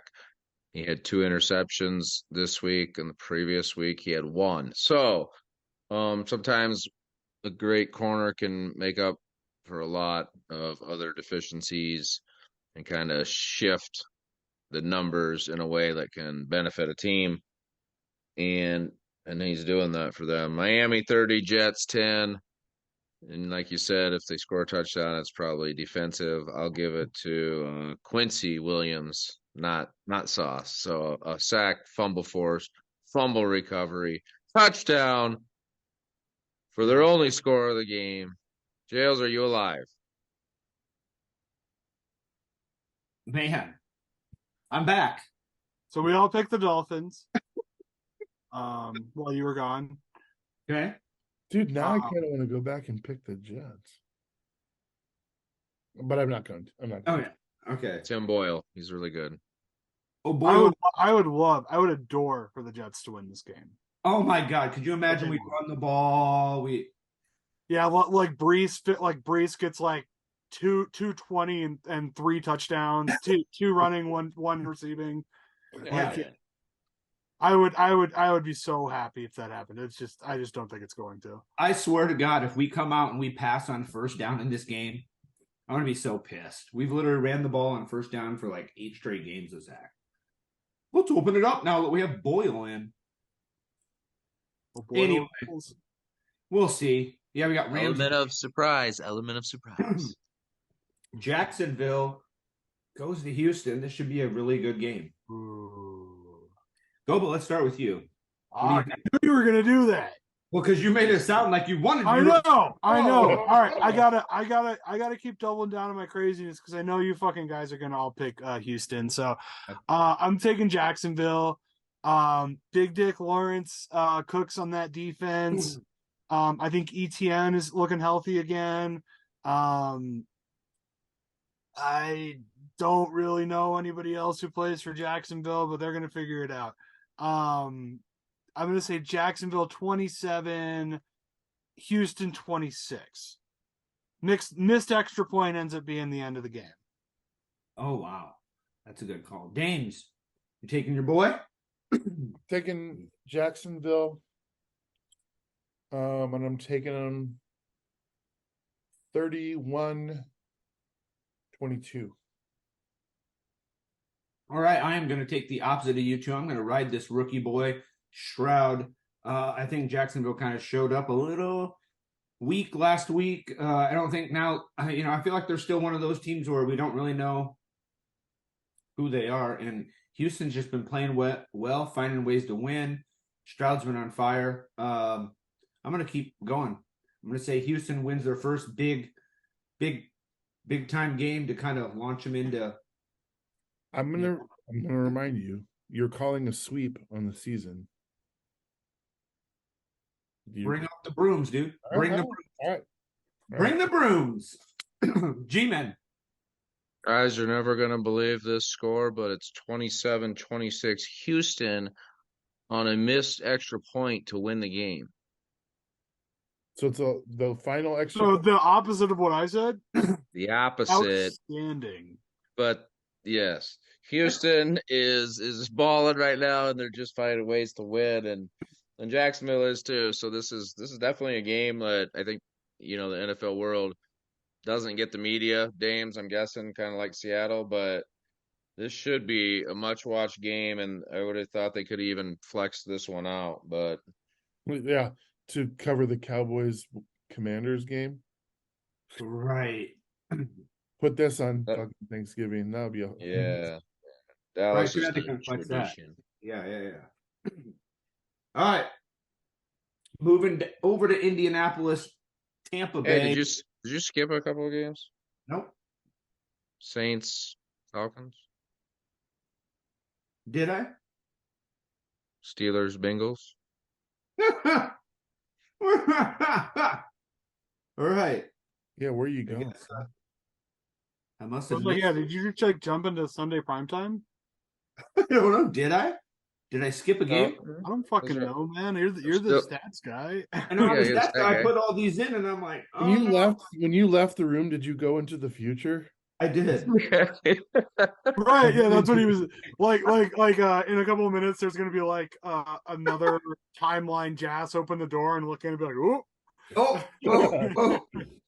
whoops. I gotta figure out how to do this. I Oh, was okay. like, yeah, find a way to edit that in, dude. I'm doing, Yeah. What game's next? I'm sorry. Go ahead. Let's have a co-host. We don't call him the best sportsman. It's New Orleans, Atlanta, I believe. It's next. Yes. All right. Thank you. And the first annual Who Gives a Shit Bowl. Yep. And then Pittsburgh at Cincinnati is the other one in between there. See, I was gonna say Carolina, Tennessee is the. Good God, I must have That's pretty I bad. must have scrolled or something stupid. I don't know what I was doing. Anyways, all right, we're gonna move down to Atlanta.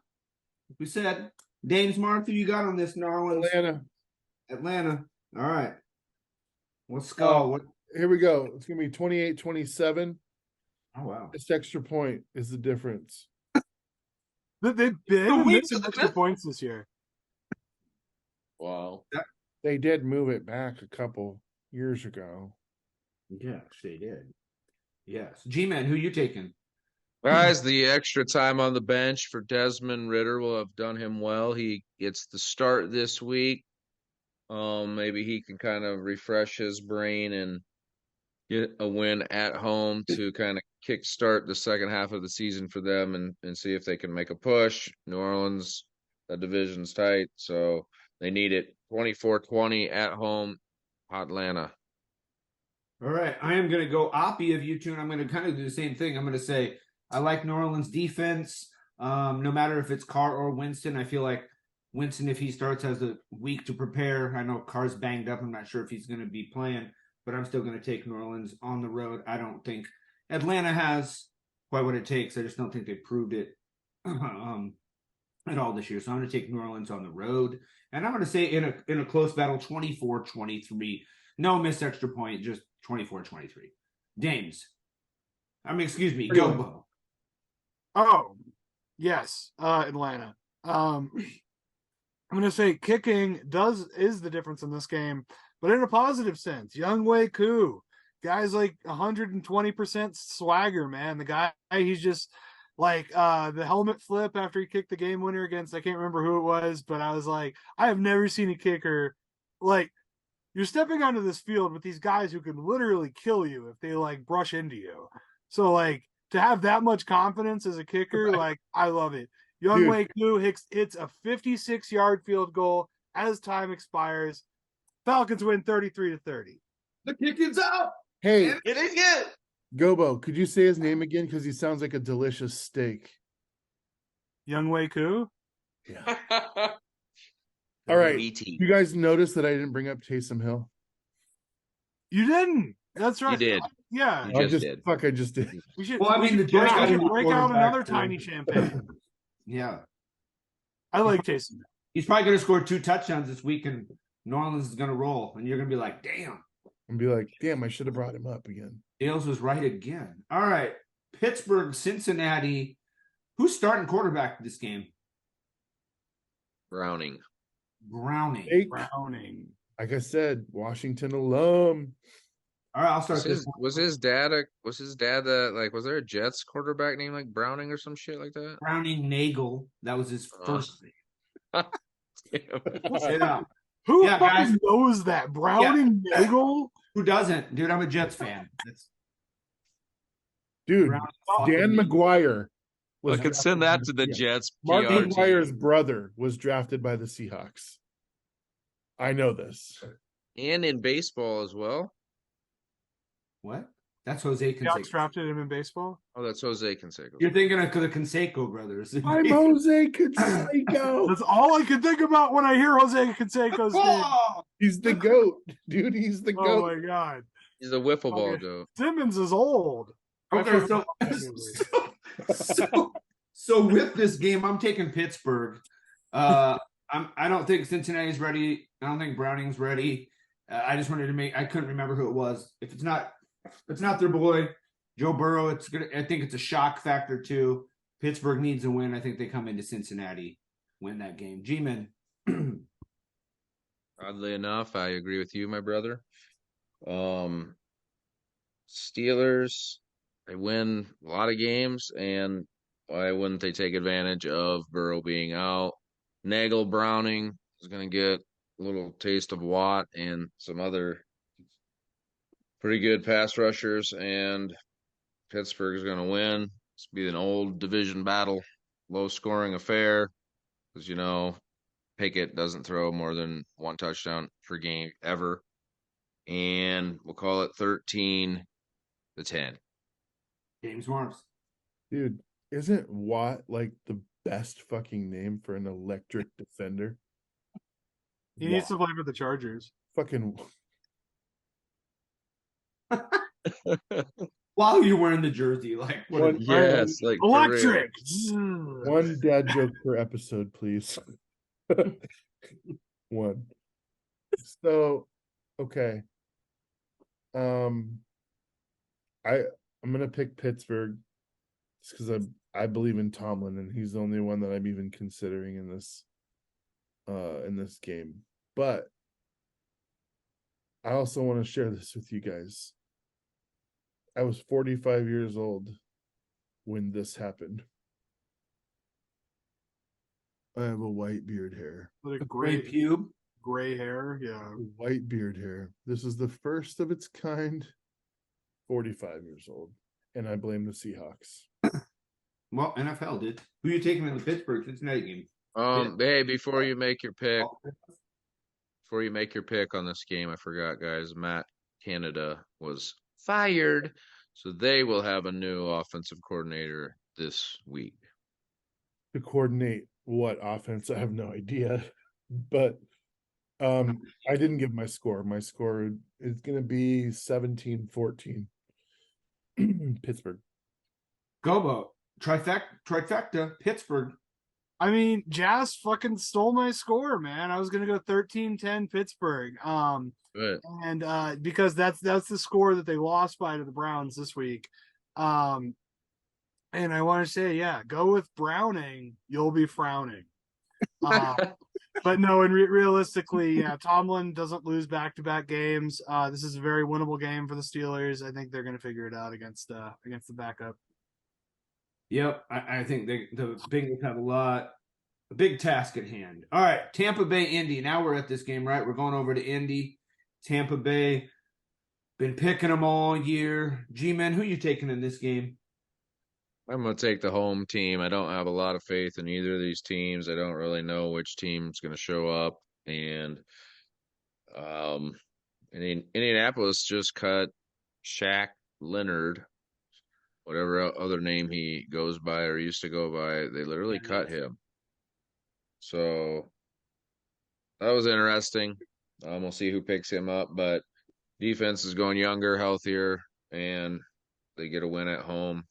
Also a low-scoring game, 13-16.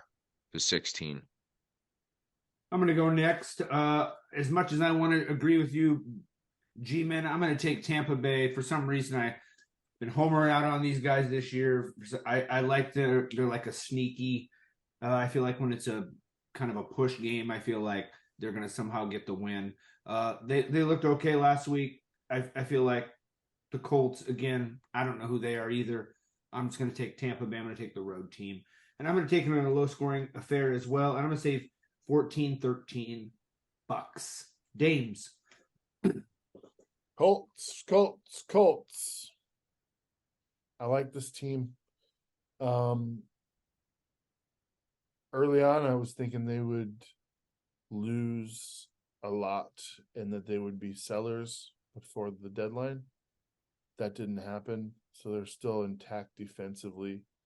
And I see DeForest Buckner wrecking this fucking game. So Score? 21-16.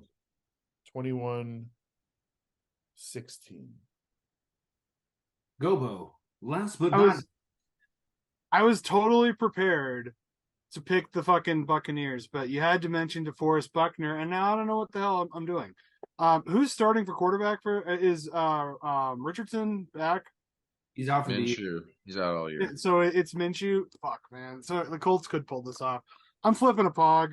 All right, flip. I got the let's see here. The Flintstones. Colts are at home. All right, so Flintstones, Colts, blank side, Bucks. I'm taking the Colts. All right. Indy at home, 12-10. All right. What a barn burner this is. All right. G-Men rematch, Super Bowl Sunday. A little different circumstance nowadays. New England needing a win, coming to New York. Ugh. Let's hear this game. Yeah, this is quite the opposite of those Super Bowl days when we both looked like good teams. Guys, I have faith in the old Tommy DeVito. Another game, riding the sunset. Then we go into our bye week, so it'll be 2 weeks of finally just positive news again, and everybody wondering what we're going to do at quarterback next year, if we're drafting one, if we're opening a competition for Tommy and Danny, if we're cutting Danny, trading Danny, blah, blah, blah. Doesn't really matter. This game, New England offense is horrible. Our defense is good. And we're going to score the most points we're going to score all year in a game. And they're not going to score any. 31-0. Giants. Teach Bill another lesson. Wow. I was gonna pick the Giants too, and I am gonna pick the Giants. I'm not gonna quite pick that score. I think they're gonna win a hard-fought defensive game. I don't think we should count Belichick out of this game. I feel like his scheme he does, against young quarterbacks, he's gonna come up with something. No matter what he has on defense, I mean, I still feel like this could be a coin flip of a game, even though I am going to take the Giants. I like Tommy or Danny or Dan or Tom or whoever the hell you got playing quarterback.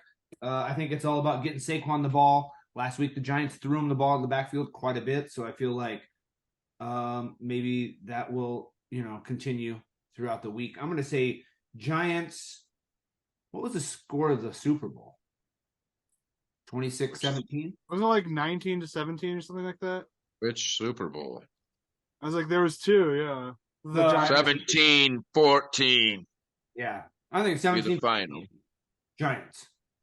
And that's the one where Tom Brady scoffed at prediction, and they scored less than what he scoffed at. So, fuck you, Tom Brady.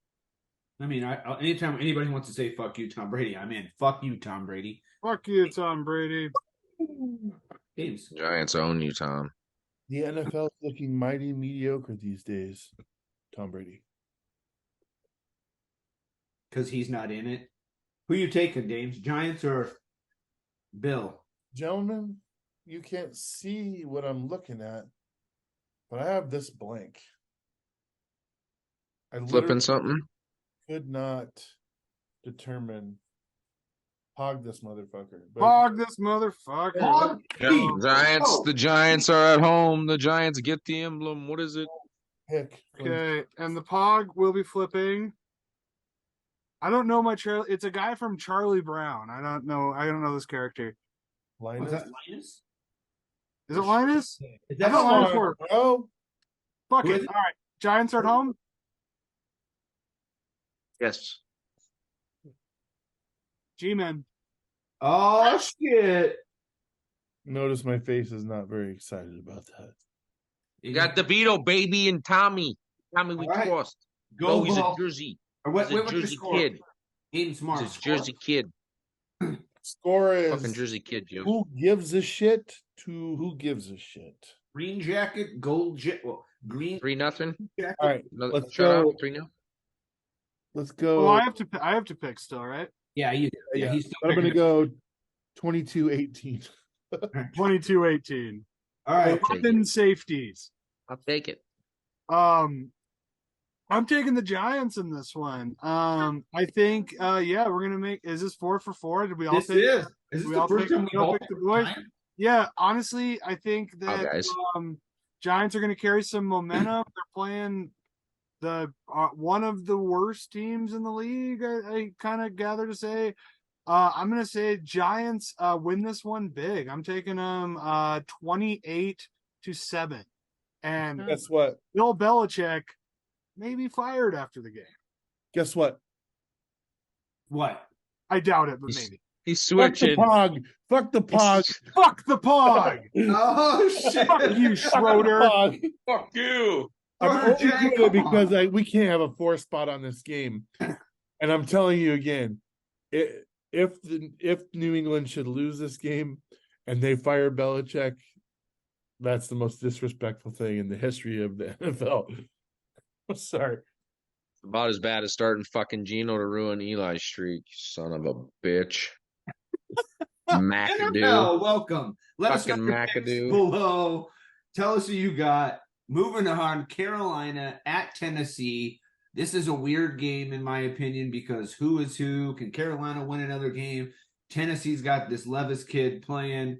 Do they run the ball? Do they get back and get a win? Gobo, we'll let you start it with this one. Tough game Cool. at Tennessee. This is another Pog-worthy game, but I try to save my Pog flips to one per episode.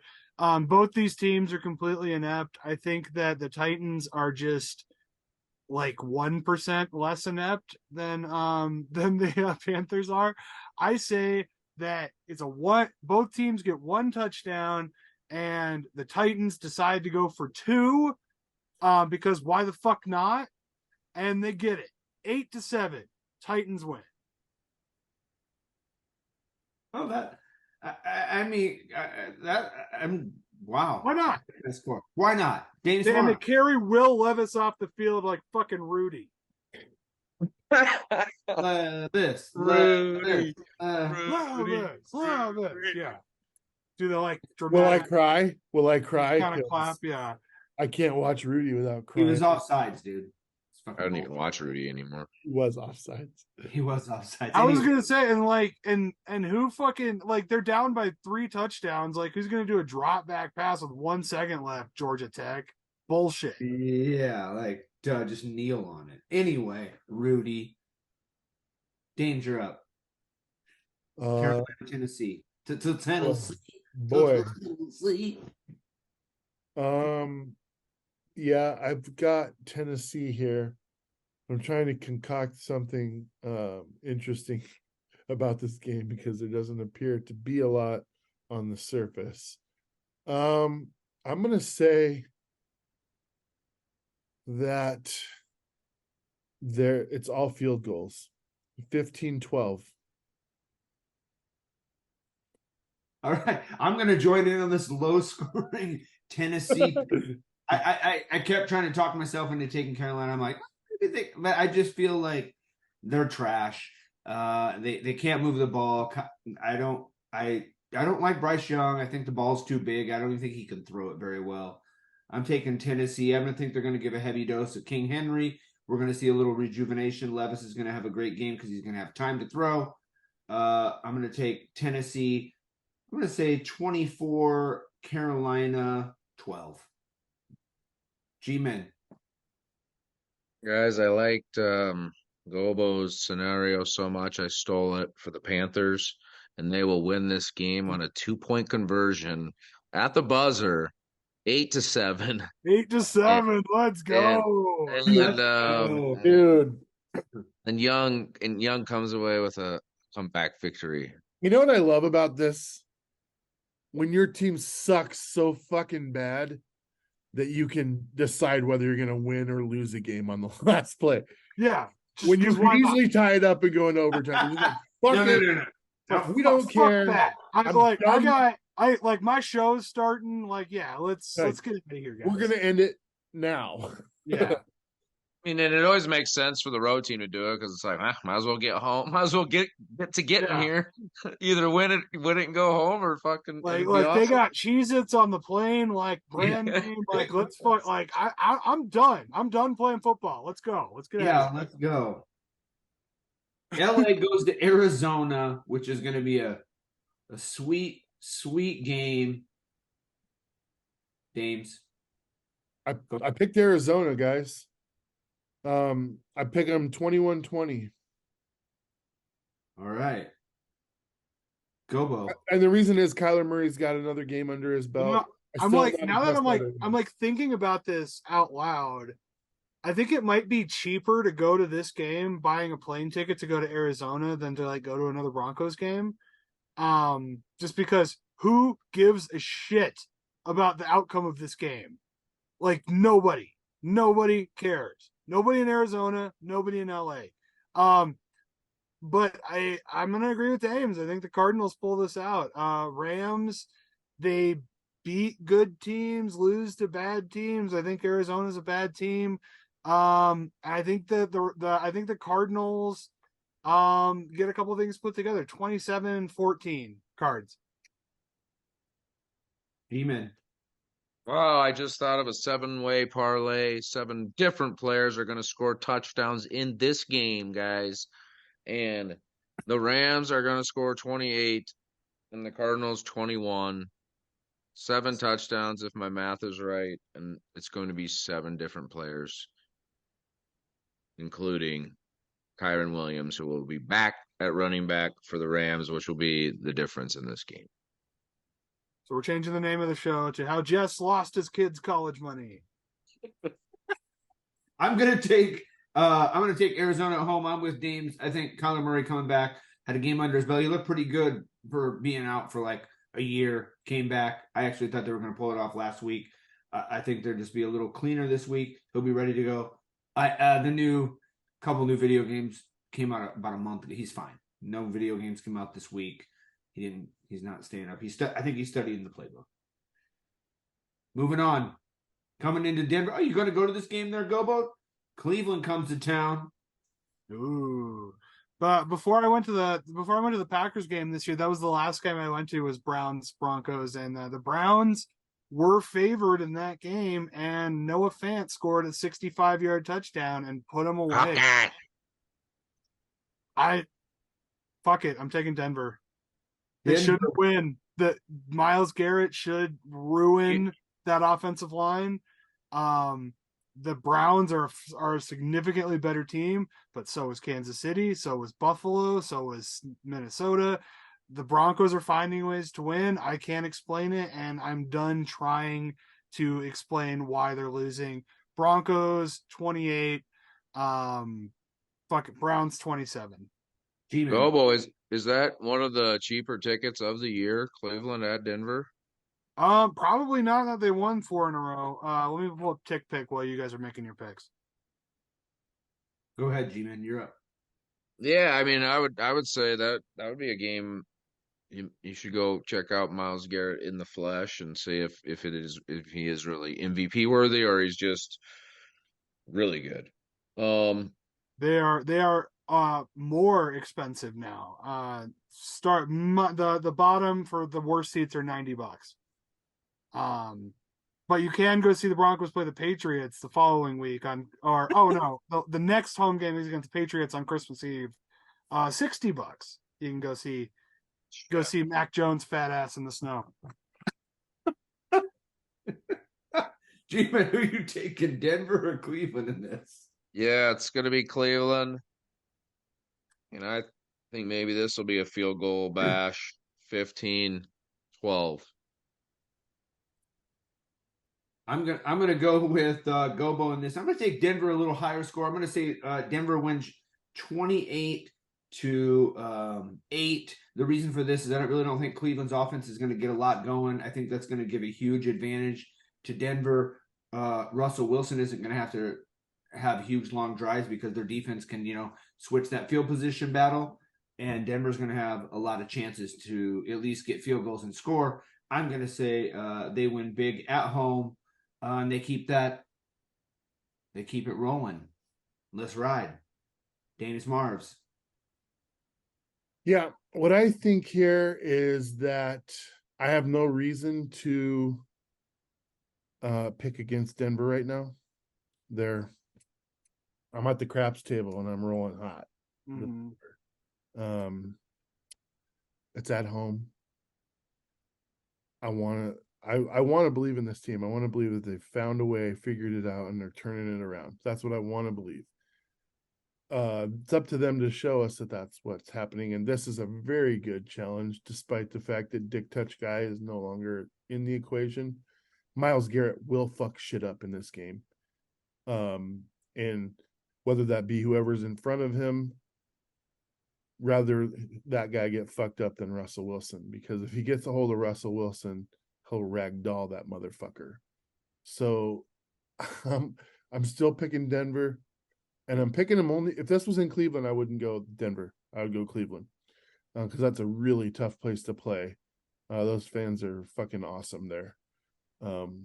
That's all I can say. Like they've been through hell and they're still awesome. Score. Give me Denver 27-24. Myles Garrett throws 2 helmets in this game. Myles Garrett catches a touchdown in this game? Possible. Oh, you're muted, Jails. Thank you. I was just seeing if you're paying attention. Kansas City, Vegas. Did the Chiefs lose 2 in a row? I don't think so. Going to Vegas, I think they rout them. I think they're ready to go. They're probably practicing today. Who've they routed all year? What?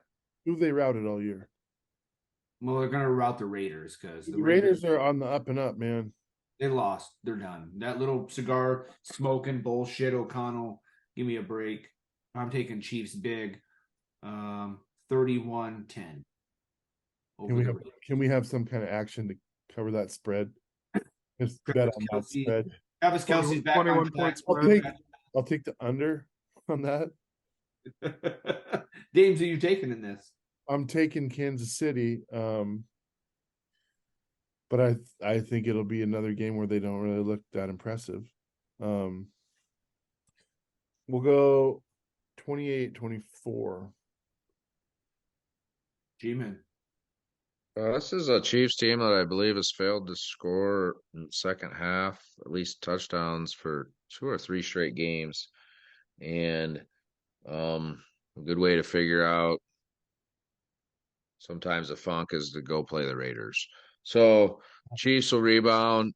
They'll win big. I do like Antonio Pierce, and he is kind of trying to change the mindset there, but it is a rookie quarterback. And when everyone says, the Chiefs aren't playing that good, they're really referring to the offense and the struggles they're having because the Chiefs defense is balling out, and that's what's keeping them in a lot of these games and the reason they're able to win a lot of games. And that holds true all the way throughout the playoffs, and that's why they're always Super Bowl contenders. So Chiefs on the road, 27-18.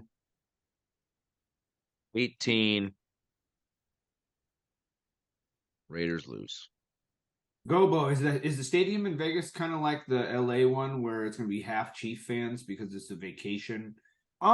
You would say that, but and it's crazy because like nobody wanted to bring a major sports market. Well, didn't want to make Vegas a sports market because they were afraid of that. And then when they brought in the Golden Knights in the NHL, they realized there is a huge market for pro sports in Vegas because most of their permanent residents are service industry people. Service industry people love professional sports. And so the Raiders got a big following in Vegas. So I think it is going to be kind of a rowdy home game for them. There's going to be a lot of Chiefs fans there just because there's a lot of Chiefs fans everywhere. You win 2 Super Bowls, you're going to have a lot of fans. I still think Patty gets this done. If you take Max Crosby out of the equation, the Raiders defense is pretty lackluster, and Patrick Mahomes is still Patrick Mahomes. He can find a way around one elite defender. So I think this is a tune-up game. I think the Chiefs get it done. I think it's still close because, to Dame's point, Chiefs have not really routed anybody this year. They have not really won big dominant performances, especially on the road. So I'm going to give it to them in a close one, 30-28. Chiefs win it.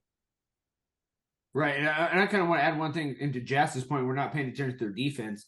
What happens when the offense maybe kind of catches up to where it usually is, and then they still have that defense come playoff time? That's when you win Super Bowls. Yeah, that's when you win another Super Bowl. Speaking of that, 2 teams that are supposed to be, going to the Super Bowl, contending for the Super Bowl. What a game. Maybe Dame's Marv's this week. Will Buffalo beat Philly? Then you can tell these Philly fans to shut the fuck up. Or does Philly win another tough one against Buffalo, but it doesn't look that good? What do you think? I'm gonna look like a jackass here, but Philly's gonna roll this game. I think this is the one where they finally show. I'm hoping. I want to see it, man. That this Buffalo team is primed and ready for an ass whooping, and they got to come into Philly. That place is rocking. They hate everybody else on the East Coast. There's no reason Philly should not win this game. Like I said, I do think that the Bills have the edge on quarterback. I think Josh Allen's a better quarterback despite his problems this season. I think pretty much there's maybe 2 or 3 quarterbacks that I might take over Josh Allen if I was selecting a quarterback for my team. Such a bad season. He's leading the league in touchdown passes. Touchdowns. And turnover. And turnover. I mean, but do you give that? I mean, if you've got 11 rushing touchdowns and like 20 passing, aren't you going to be okay with 15 interceptions? I mean, I don't. Your final record is what matters. Above 500, yeah. Yeah, but I mean, it sucks too because I kind of want Buffalo to win this game because they need that for their playoff push, and that's just good for the AFC to get this one over the NFC. And I'd like to see the Eagles get knocked down a peg. I just don't see it happening, but that's what I'm hoping for. But I got Philly 31-30. I'm gonna go with Dames on this. I'm taking Philly. The Bills are in my division, so they can suck it. I hope they lose.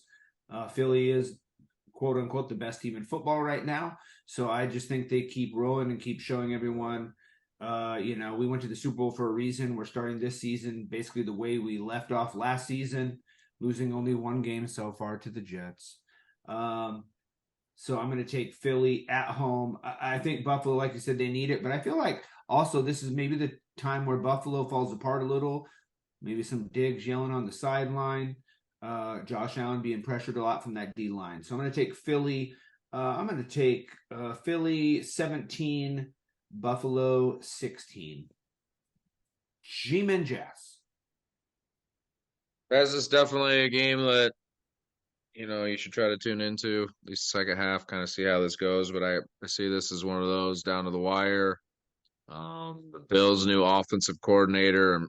I want to see the encore for dropping a 30-some on the Jets, and now coming to the Eagles, another top X whatever defense, top 10 defense, top 5, and I'm seeing put up points. Sadly, the Eagles also always just find a way to win. So last second field goal, 31-30. Eagles win at home, and it's not dominant, but it's yet another win. Gobo, your thoughts? Well, I have to agree with Dames. Right? I have to agree with Dames again. I thought we were going to argue about this because you were shitting on Philly so much earlier, but for exactly the reasons you said, they're going to win this football game. The Bills have been inconsistent, and it's because of inconsistent line play, turnovers.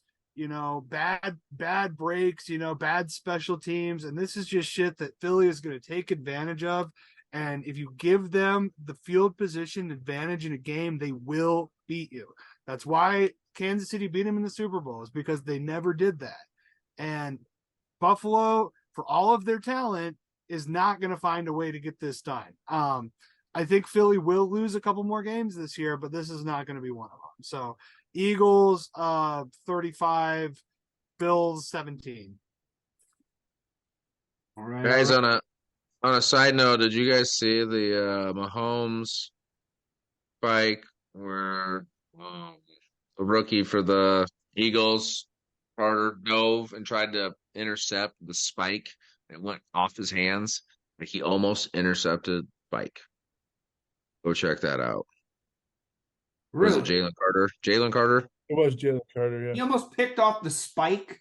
Yeah, and he said he got it from a high school YouTube video or some shit where I guess apparently this happened where some kid intercepted a spike and he almost did it to Mahomes.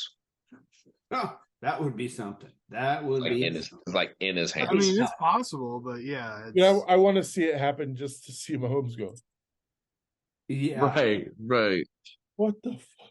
It's so Call me Cram it.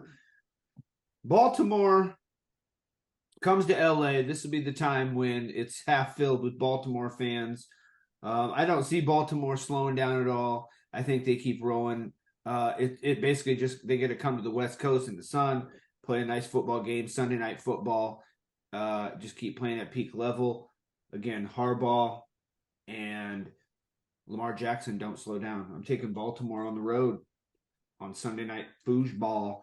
I'm going to say Baltimore 27, LA 10. Gobo. I mean, there's so many reasons that the Ravens are going to win this game.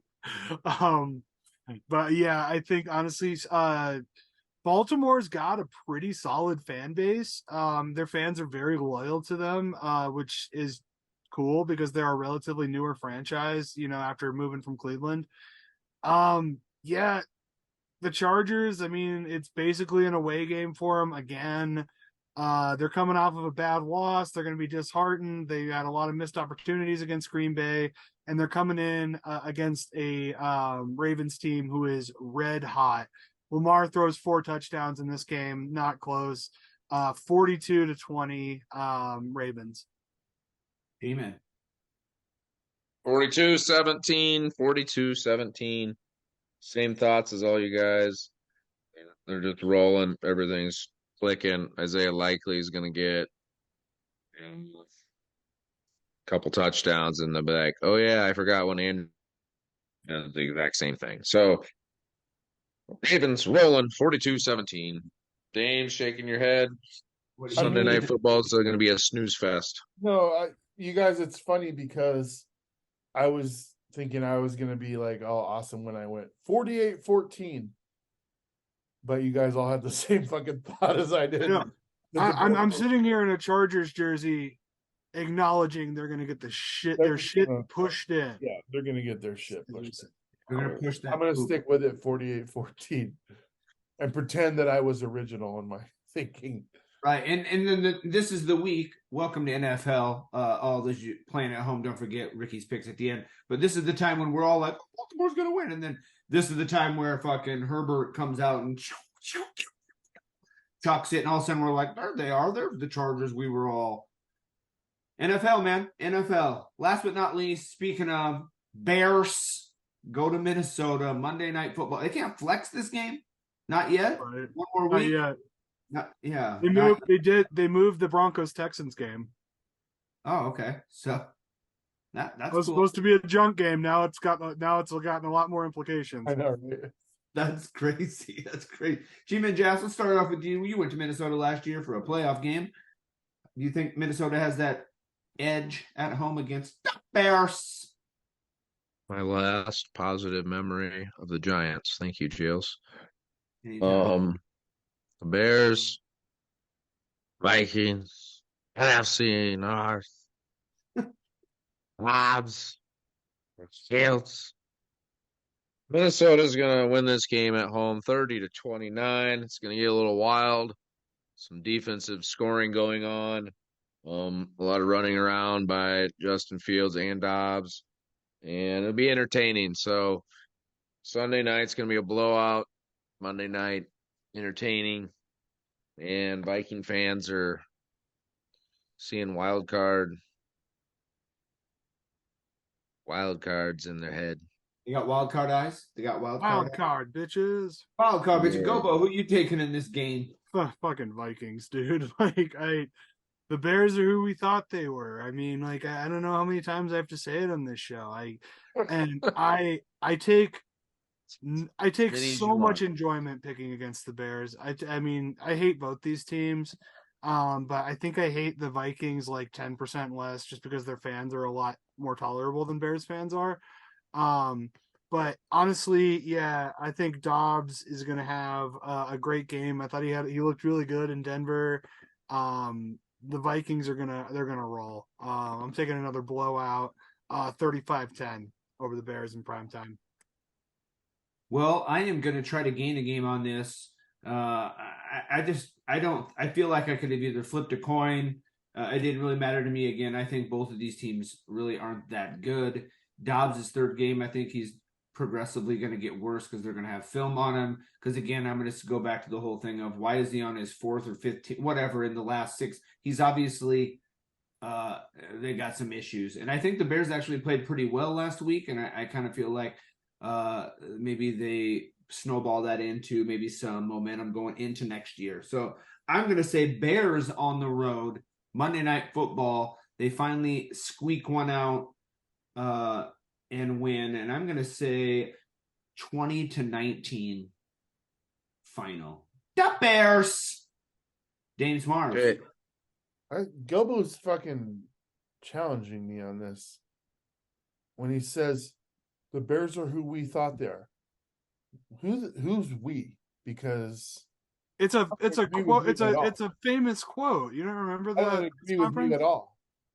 You could say the Bears are who I thought they were. But Dennis Green or whatever the fuck his name was. Yeah, I always think it was Romeo Crennel, but it's not. It's I mean, I've heard the saying. He was the Cardinals coach. You're talking the editorial. Yes, we thought they. The editorial, the royal we, not Let him off the hook. Not the we. I'm talking about we as in society, not you crazy assholes. Like, yeah, no, we as in normal people. So, Dames, what are you doing then? You taking the Bears? Are you taking? I mean, I fucking have Minnesota written down, but I'm not gonna let this fucking clown goad me out. Woo! No, the Bears are gonna roll into Minneapolis. Want them to be? They're gonna roll into Minneapolis, show Gobo that they're not who we think they are. Yeah, we forgot. Dames has a crush on Fields. Remember? I was going to say. Did you take him in like a hidden fantasy league? Yeah, he has him in his own fantasy league. All right, his fantasy league because that's a whole other show, you guys. I would love to do a fantasy show where I don't have a fantasy team, but I fucking rip on everybody else that does and the stupid mistakes that they make throughout the year. Let me get back to this. Bears 24-17. There you have Did you guys hold on, Jails? Did you guys see the process of Dobbs and how they actually run that offense? So they have a wristband and they have little tiny numbers, 1 through however many plays they have, and it's the play. The coach literally calls in number 34, and then Dobbs looks down at his thing and reads what 34 is, so the team knows what it is. Then the coach tells him, "All right, your first read is your X receiver, your second read is your Y, and then you run." Like literally, it's so simple for him because he doesn't know anything that it's a 1-2 thing and go, and it's almost all instinct, and the coach is literally just like calling the game however he wants, and the quarterback doesn't even know what he's trying to do besides 1-2 go. It's crazy. I mean, maybe that's the future of getting a quarter. I mean, maybe Peyton Manning should call the play for the quarterback. Yeah, maybe Peyton Manning should come through the Jets and be like, "Hey, Zach, throw it or run it." 1-2, yeah. That's an interesting thing that you gentlemen just said. As we get ready to conclude this episode. If there's one man whose talents are being wasted away on Manning's Monday Night Football, Peyton Manning's or Eli, both those fucking guys should be coaches in the NFL on some level, whether it's offensive coordinator somewhere or head coaches eventually. I would love to see either one of those guys. Did you say 4 head coaches? Boom. I agree, though. I'm just gonna say I like seeing players enjoy their retirement when they want to enjoy their retirement. Not everybody has to be a fucking coach and live in this super high stress environment. Both those guys won multiple Super Bowls. They got nothing to prove to nobody. Like, let them have their fucking podcast. Who cares? They don't need to make any. I'm not trying to take away from it. I'm just saying I'd love to see. Well, now they got Arch Manning, who's getting ready to go to the NFL now too. So it's like, well, I'll take little Arch. Yeah, I'll take little Arch. Go coach your son. Get Jeff Saturday. You're thanks for watching this episode. Call the plays, Jeff. Call the fucking plays, Jeff. Don't forget to make your bets with. We're gonna run the fucking ball, Jeff. Just call the fucking seven-way parlay. Thanks for tuning in. Call the fucking show, Jails. James. Playoffs. Gobo. Happy Thanksgiving. Happy Thanksgiving. You play to win the game. Fuck the Jets.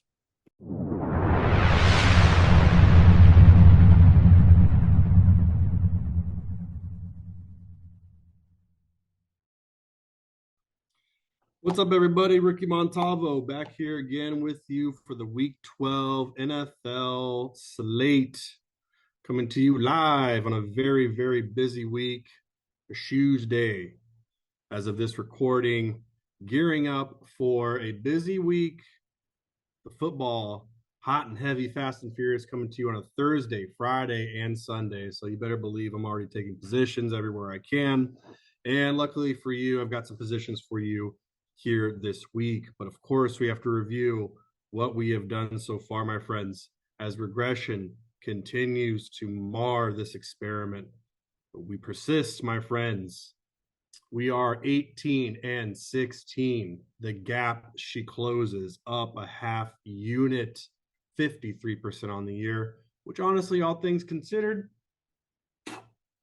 is just fine with me.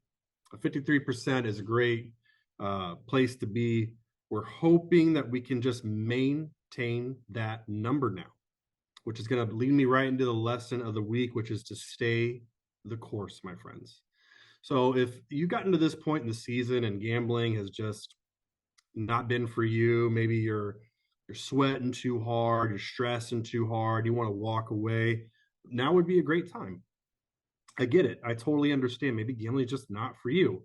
It's hot in the kitchen sometimes, baby, when we're cooking up these wins and these losses, you know? So I understand that. But for everybody else who wants to stick with me, there is still so much work to be done. It is only week 12, and you better believe for the next 6 weeks here, I'm going to still be operating. There's still a lot of positions and a lot of chances to increase this bankroll. Overall on this season, I like the track record, and there's no reason to really get off this roller coaster at this time, my friends. So please hang with me. Let's keep going. Reviewing our last week, we had the Dolphins minus 12. I told you to back them against the Raiders. This should have been an easy cover. The Dolphins played with their food way too much and allowed the Raiders to stick around and even have a chance to potentially win the game. I saw so much variance in that game. I'm not going to get into it. I love that position. Would bet it again if it was hanging it this week. Raiders doo-doo. It just didn't work out, unfortunately. Steelers, this one, kind of a weird situation. I gave it to you on Tuesday at the +4, and then the news comes out, Deshaun's out for the season. The number tanks down. Just unfortunate. As an official pick, we did blog the +4. If it drop down and maybe you chose to go with the Browns then, or potentially still ride the Steelers, it is what it is. But the +4 still cashes for us. And then the Panthers +10.5. Again, another game, they're right by the number. And Bryce he does the unthinkable again, throwing the pick six, getting us away from the number, getting the game into a bad place. And I liked it. I was kind of tracking it as I was watching the Packers game. We were just looking to just get the points at the end of the game, backdoor the number, and get out with our cash. I still like the position. The number didn't move at all. It just, Bryce, he just does this, man. It's tough to bet the Panthers anymore this year and see the value. But my friends, the tragedies persist, as do I. Don't get scared. Let's keep going. We're still above water level here, my friends. Keep plugging with me. And I've got some picks for you here today. It's going to help us get our coin back, all right? As we move forward, we have the Patriots at Giants. 3.5 on the line. Noon at MetLife. This is a Sunday game. Tickets and money on the Giants right now. And we're seeing some reverse line movement as threes are starting to pop up. Everybody, not reverse line movement here, please excuse me. But the threes are starting to pop up here as the action is moving on towards the Giants. I like the Giants here at 3.5. I don't see a lot of difference between these two teams. Pros probably will come in on the Patriots, and honestly, I don't care if they do. There's the upside of the Patriots and that defense. I don't like it. They're banged up as can be. The Giants are doing what they need to do. They've adjusted with Tommy DeVito underneath center. And I still think this is a good time to buy on the Giants now. I don't think Tommy DeVito is any type of NFL quarterback caliber still, because you guys have heard me talk kind of bad about Tommy. But here with a 3.5 hook at home, I really like this spot. I think that the defense for the Giants can do enough here to keep this game very close. And on the other side with the Patriots, their quarterback room it's just awful. Whether it's Zappy or Mac Jones, I have no faith in them to do what they need to do to get out of here with this number covering a 3.5. This probably will drop down to 3, but there's plenty of 3.5s out there. You should be able to shop around and get one. Give me the Giants plus 3.5. First pick on Ricky's picks here. Moving on to our second pick, we have the Jaguars at the Houston Texans at NRG Stadium.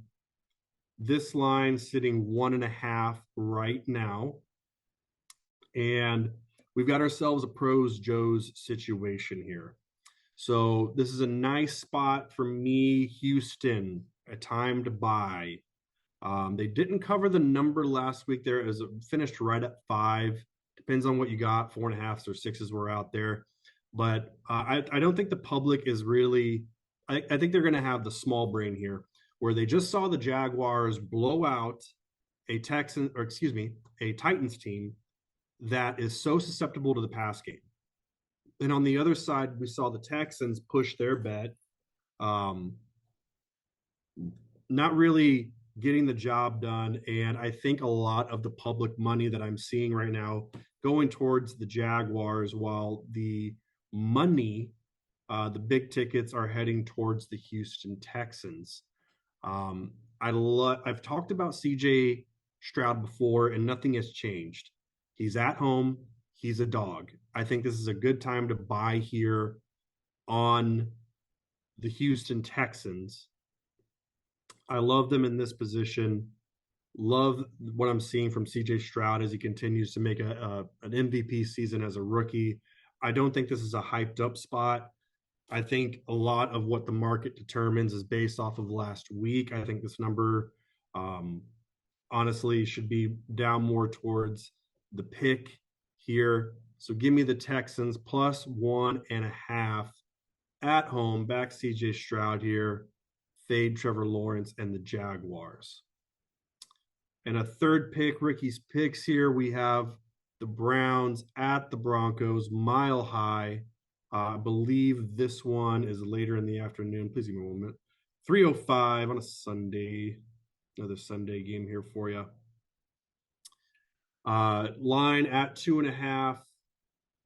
We have got, it looks to be public money on the Browns, with the Broncos getting a little bit, very split tickets here on this one for in terms of the, excuse me, not tickets, but of the money. This game, you don't need to assess a lot. Look at what you have seen, okay? The Broncos getting a lot of turnover variance lately between the Chiefs, the Bills, and now the Vikings. I expect regression in that area. The Broncos as a unit, I think they're just middle of the pack. It's been a nice story, a nice bounce back spot for them lately, the way they've been trending up. But their defense is middle of the pack to me, and so is their offense. The Browns, on the other hand, they've got the rookie quarterback, DTR, who's taken over, but they seem to have a pretty nice scheme for him to keeping this game where it needs to be and muddying up the waters. But where we're really looking to is my guy, Myles Garrett, my MVP, and this Browns defense. Because to me, this is the best unit on the field. The Browns defense is what's going to be the X factor here in this game on the road. I'm not afraid of backing, as of this recording, an early public dog. I think the Browns are the right side here at the plus 2.5. I like this number for them. I expect an ugly, murky game. Even if they lose, I think it'll be something weird where they're losing by a point or two. Give me the Browns plus 2.5 here. Third pick of Ricky's picks. My friends, no bonus bets here this week, but I am going to give you a little bit of a taster of Thursday night football. Thursday games. The slate there: Packers, Lions. You've got Cowboys, Commanders, and 49ers and Seahawks. I'll be betting all three of these games on Turkey Day. I'm going to be brief here. You've got the trends that back favorites. This is usually a very public day, usually a very easy day. You usually just want to bet the favorites. But the gem that to me stands out the most are the Commanders at plus 11 on the road, believe it or not. The Cowboys, I've said it all year, they whoop up on bad teams and when they are at home. And here, they're at home facing a bad team. But the trends don't support that. The Cowboys, over the past 12 games or so on Thanksgiving, they just don't cover. I don't know what it is, but they don't cover. So my favorite bet on that slate is the Commanders plus 11. Not an official pick. I just want to give you guys a little taster if you guys want to get a piece of that. Something to do on Thanksgiving. And you've got a little bit of a lean towards the Lions. The Packers on a short week with a mash unit of a team right now. Injuries all over. And that night game, Niners and Seahawks. Tough one to read. Again, I like the favorite of the 49ers on a short week here. Gino banged up. But again, these are just leans. But you can take the Commanders if you want a little bit of action there. But we're going to keep it slow and steady here. We're going to keep pacing ourselves, my friends. Don't leave us yet. We're still above water. We are still going to keep ticking up. A lot to do. Press on with me. get in the trenches. The pleasure is all mine, my friends. Gamble responsibly, stick to your unit size. And as we trudge on here towards this ending of the season, we're going to get there. We're going to keep scaling up. This has been Ricky Montalvo with Ricky's Picks, and I will see all of you in the trenches.